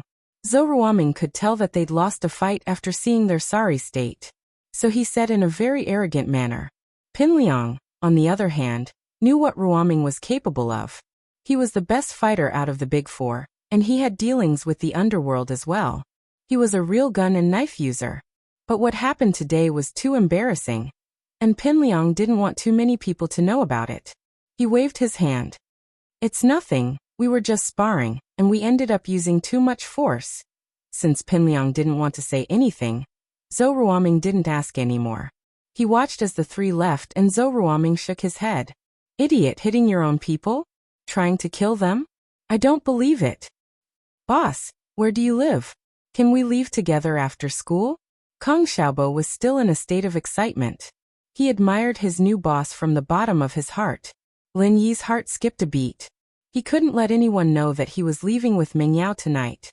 He didn't mind, but Ming Yao wouldn't want it. With that in mind, Lin Yi said, "My house is pretty far. You go first, I'll leave later. Then I'll wait for you. We can walk to the school gate together." Kong Xiaobo said, a little reluctant. He wanted to talk to Lin Yi a little longer. He never thought that Pin Liang would be beaten to the point where he couldn't even get up. Sure, Lin Yi knew that if he kept pushing it away, Kong Xiaobo's suspicions would be aroused. They were walking to the school gate together anyways. And he'd wait until Kong Xiaobo was far away before getting into Faubert's car. Ming Yao and Yushu had already packed up and left the classroom. Lin Yi took advantage of the time difference, and after a while, he put on his bag and left the classroom with Kong Xiaobo. "Boss, let me tell you a secret," Kong Xiaobo whispered as they walked out of the classroom. "What secret?" Lin Yi looked at Kong Xiaobo puzzled. Why was this guy talking so strangely? "I live very close to the commoner beauty, Tang Yan's house," Kong Xiaobo said with a perverted smile. "Actually, I often see her riding her bike home." Fuck. Lin Yi slapped the back of Kong Xiaobo's head. "Why are you thinking about that? What secret is that? What does living close to your house have to do with me? Are you really not interested in her?" Kong Xiaobo asked, not believing him. "It's not that I'm not interested, it's that I've never seen what she looks like. You want me to be interested in a random person? That's impossible," Lin Yi said, amused. "Alright, go back, I'm leaving too." Chapter 33. Chapter 33. Mysterious Jade. Lin Yi made sure that Kong Xiaobo was gone before turning to Faubert's car. As expected, Faubert didn't drive the car away, instead waiting for him there quietly. Faubert started the car only after Lin Yi got in. Ming Yao and Yushu, on the other hand, were silent in the back seat. Maybe it was because of Lin Yi in the washroom, or maybe it was because of the scene on the rooftop, but neither of them spoke much. Surprisingly, Ming Yao didn't complain to Faubert about Lin Yi either. "Faubert, stop at the bank up ahead.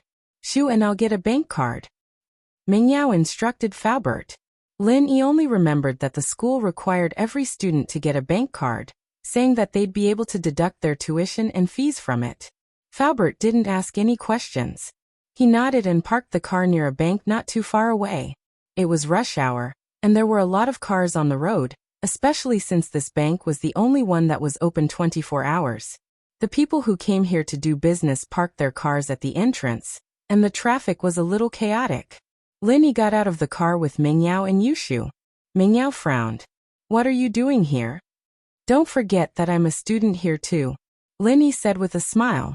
Ming Yao remembered that Lin Yi was a student of the school today as well. He'd need a bank card as well. She didn't say anything else as she pulled Yushu's hand into the bank. The jade on Lin Yi's neck reacted the moment he stepped into the bank, startling Lin Yi. It was the same jade he'd brought out of the cave at the foot of West Star Mountain.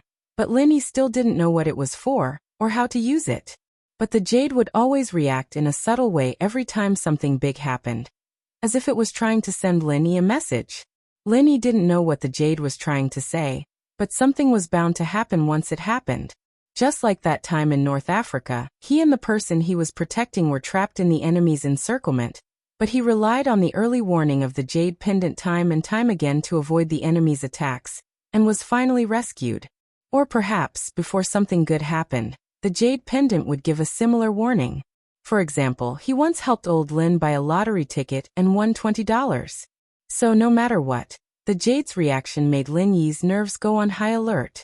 Ming Yao and Yushu got their numbers after entering the bank, and Lin Yi got his number as well before sitting down at the waiting area. Lin Yi sat beside Yushu, knowing that Ming Yao was still hostile towards him. Yushu looked at Lin Yi meaningfully, the corner of her lips curling up. Lin Yi was in a very tense state as he waited for his number.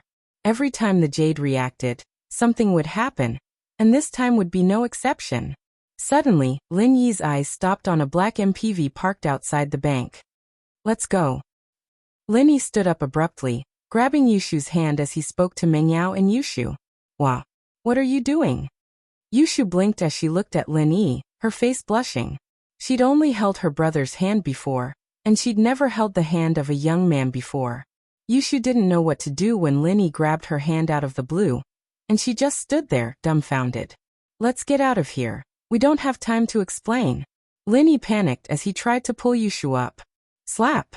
Mengyao slapped Lin Yi's hand away from Yushu's.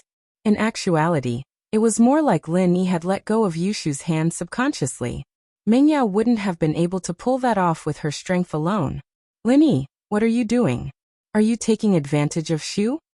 Mengyao glared at Lin Yi, her eyes full of anger. I don't have time to explain. You guys leave with me. Lin Yi's eyes glanced at the corner of the street not far away from the bank's window as he said anxiously, taking advantage? Lin Yi almost fainted. What kind of advantage was that? Why? Mengyao humphed. Who do you think you are? What's wrong with you? If you want to leave, you can leave by yourself. We still need to get a card. Yushu didn't know what was going on. What was wrong with Lin Yi? He looked calm and collected. Why was he so impulsive all of a sudden? Let's get out of here first. Lin Yi couldn't help but say as he grabbed their hands. Yushu and Mingyao's hands were pulled up by Lin Yi, one on the left and one on the right. Let go. Mingyao was going crazy. She didn't think that Lin Yi would reach out to her after molesting Yushu. She tried her best to shake off Lin Yi's hands. Yao, let's get out of here first.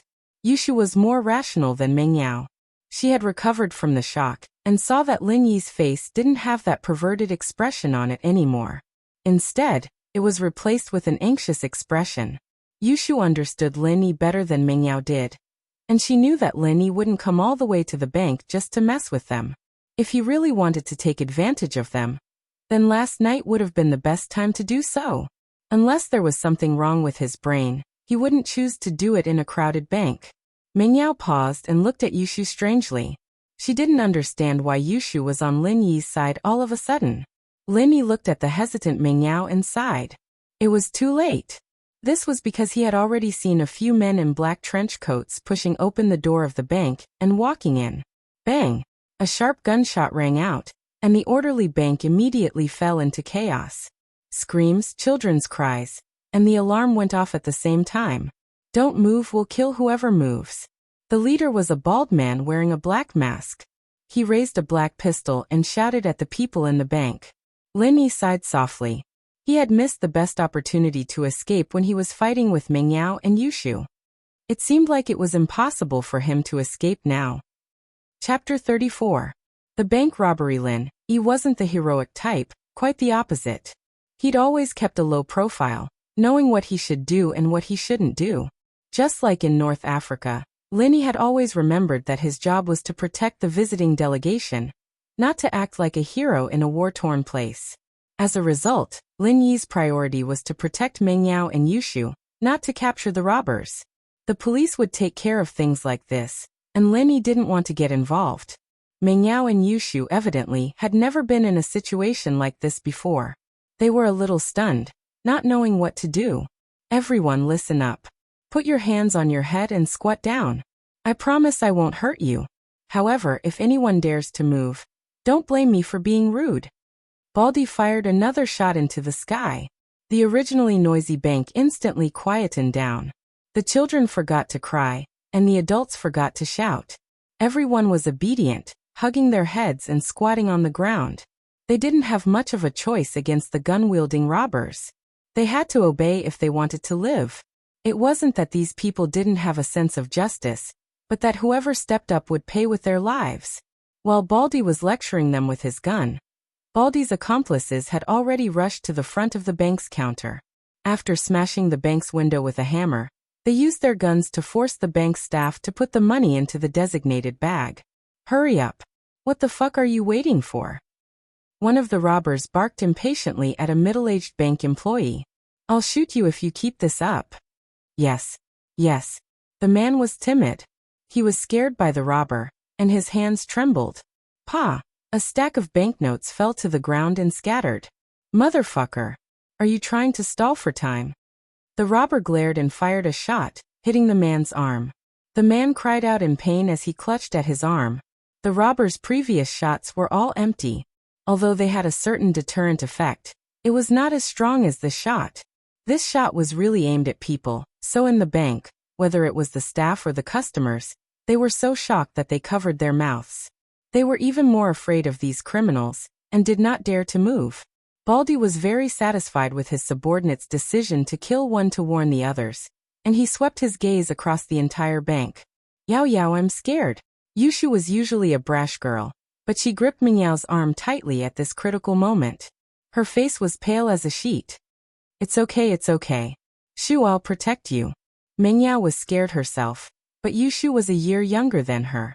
She had to act like a big sister and comfort her. You two don't have to comfort each other. I will protect your safety, Lin Yi said calmly. Although Lin Yi wasn't sure that he could capture all the robbers alive, he could still protect Ming Yao and Yushu from harm. Ming Yao moved her lips, wanting to say something sarcastic to Lin Yi out of habit, but she didn't say anything when she saw his determined gaze. Seeing that the robbers were about to leave the bank, police sirens came from outside the bank. The customers in the bank frowned when they heard the sirens. After all, sometimes it was a good thing that the police came, but in this situation, the robbers couldn't run away. It was inevitable that they would do something extreme. If they took a few more hostages, it would be even worse. So most of the people felt gloomy at this moment. To them, it didn't matter how much money was lost in the bank. Being able to walk out of here safely was the most important thing. The robbers in the bank, listen to me. You are now surrounded. Please put down your weapons immediately. Surrender and fight for leniency is your only way out. Otherwise, only death awaits you. Outside the bank, there was a voice shouting into the microphone. Humph. Baldy heard the voice and humphed coldly. He turned to one of his men. Tell the people outside that I'll kill them if they do anything. The man understood immediately and came to the bank's door. What the hell are you yelling for? Yell again and our boss will kill them. The police at the door went silent. They had to save the bank, but they also had to protect the people inside. It was a tough job. After receiving the call, the vice captain of the criminal police team, Ling Shan, rushed to the bank with a large group of people. The captain of the criminal police team, Yang Huaijuan, had gone to another city for a meeting, and Ling Shan was left in charge of the team. To be honest, Ling Shan was under a lot of pressure, especially after the call from the director. He told her to lead a team to deal with the bank robbery, hinting to her that Peng Zhan's daughter and Elder Chen's granddaughter were in the bank as well. If something were to happen to Yushu, it wouldn't just be him, the director, but even the officials above him would be shaken. So, after the robber's threatening words, Ling Shan decisively ordered her men to stop yelling and not do anything to provoke the robber. Baldy was very satisfied with the policeman's silence. He carried his gun and scanned the group of customers who were squatting on the ground. Many customers also understood that the criminals wanted to find a hostage as a bargaining chip with the police. So thinking of this, many people quickly lowered their heads and didn't dare to raise their heads. They were afraid that they would be the ones chosen. After all, once they became the robber's hostage, their lives would be in danger. They didn't have the courage to face these cruel robbers. Baldy smiled coldly as he walked towards the crowd. His eyes finally landed on Ming Yao, who was standing beside Lin Yi. You. Stand up. Baldy pointed his gun at Ming Yao. Ming Yao was shocked. She subconsciously tightened her grip on Yushu's hand and looked up at Baldy. Ha. You're quite pretty, girl. Baldy laughed lewdly and pointed his gun at Ming Yao again. I'm talking to you. Stand up. Ming Yao had never been in a situation like this. Her heart was beating very fast. She didn't know what to do, but she forced herself to stay strong. She told herself that she couldn't cry at a time like this. She had to be strong.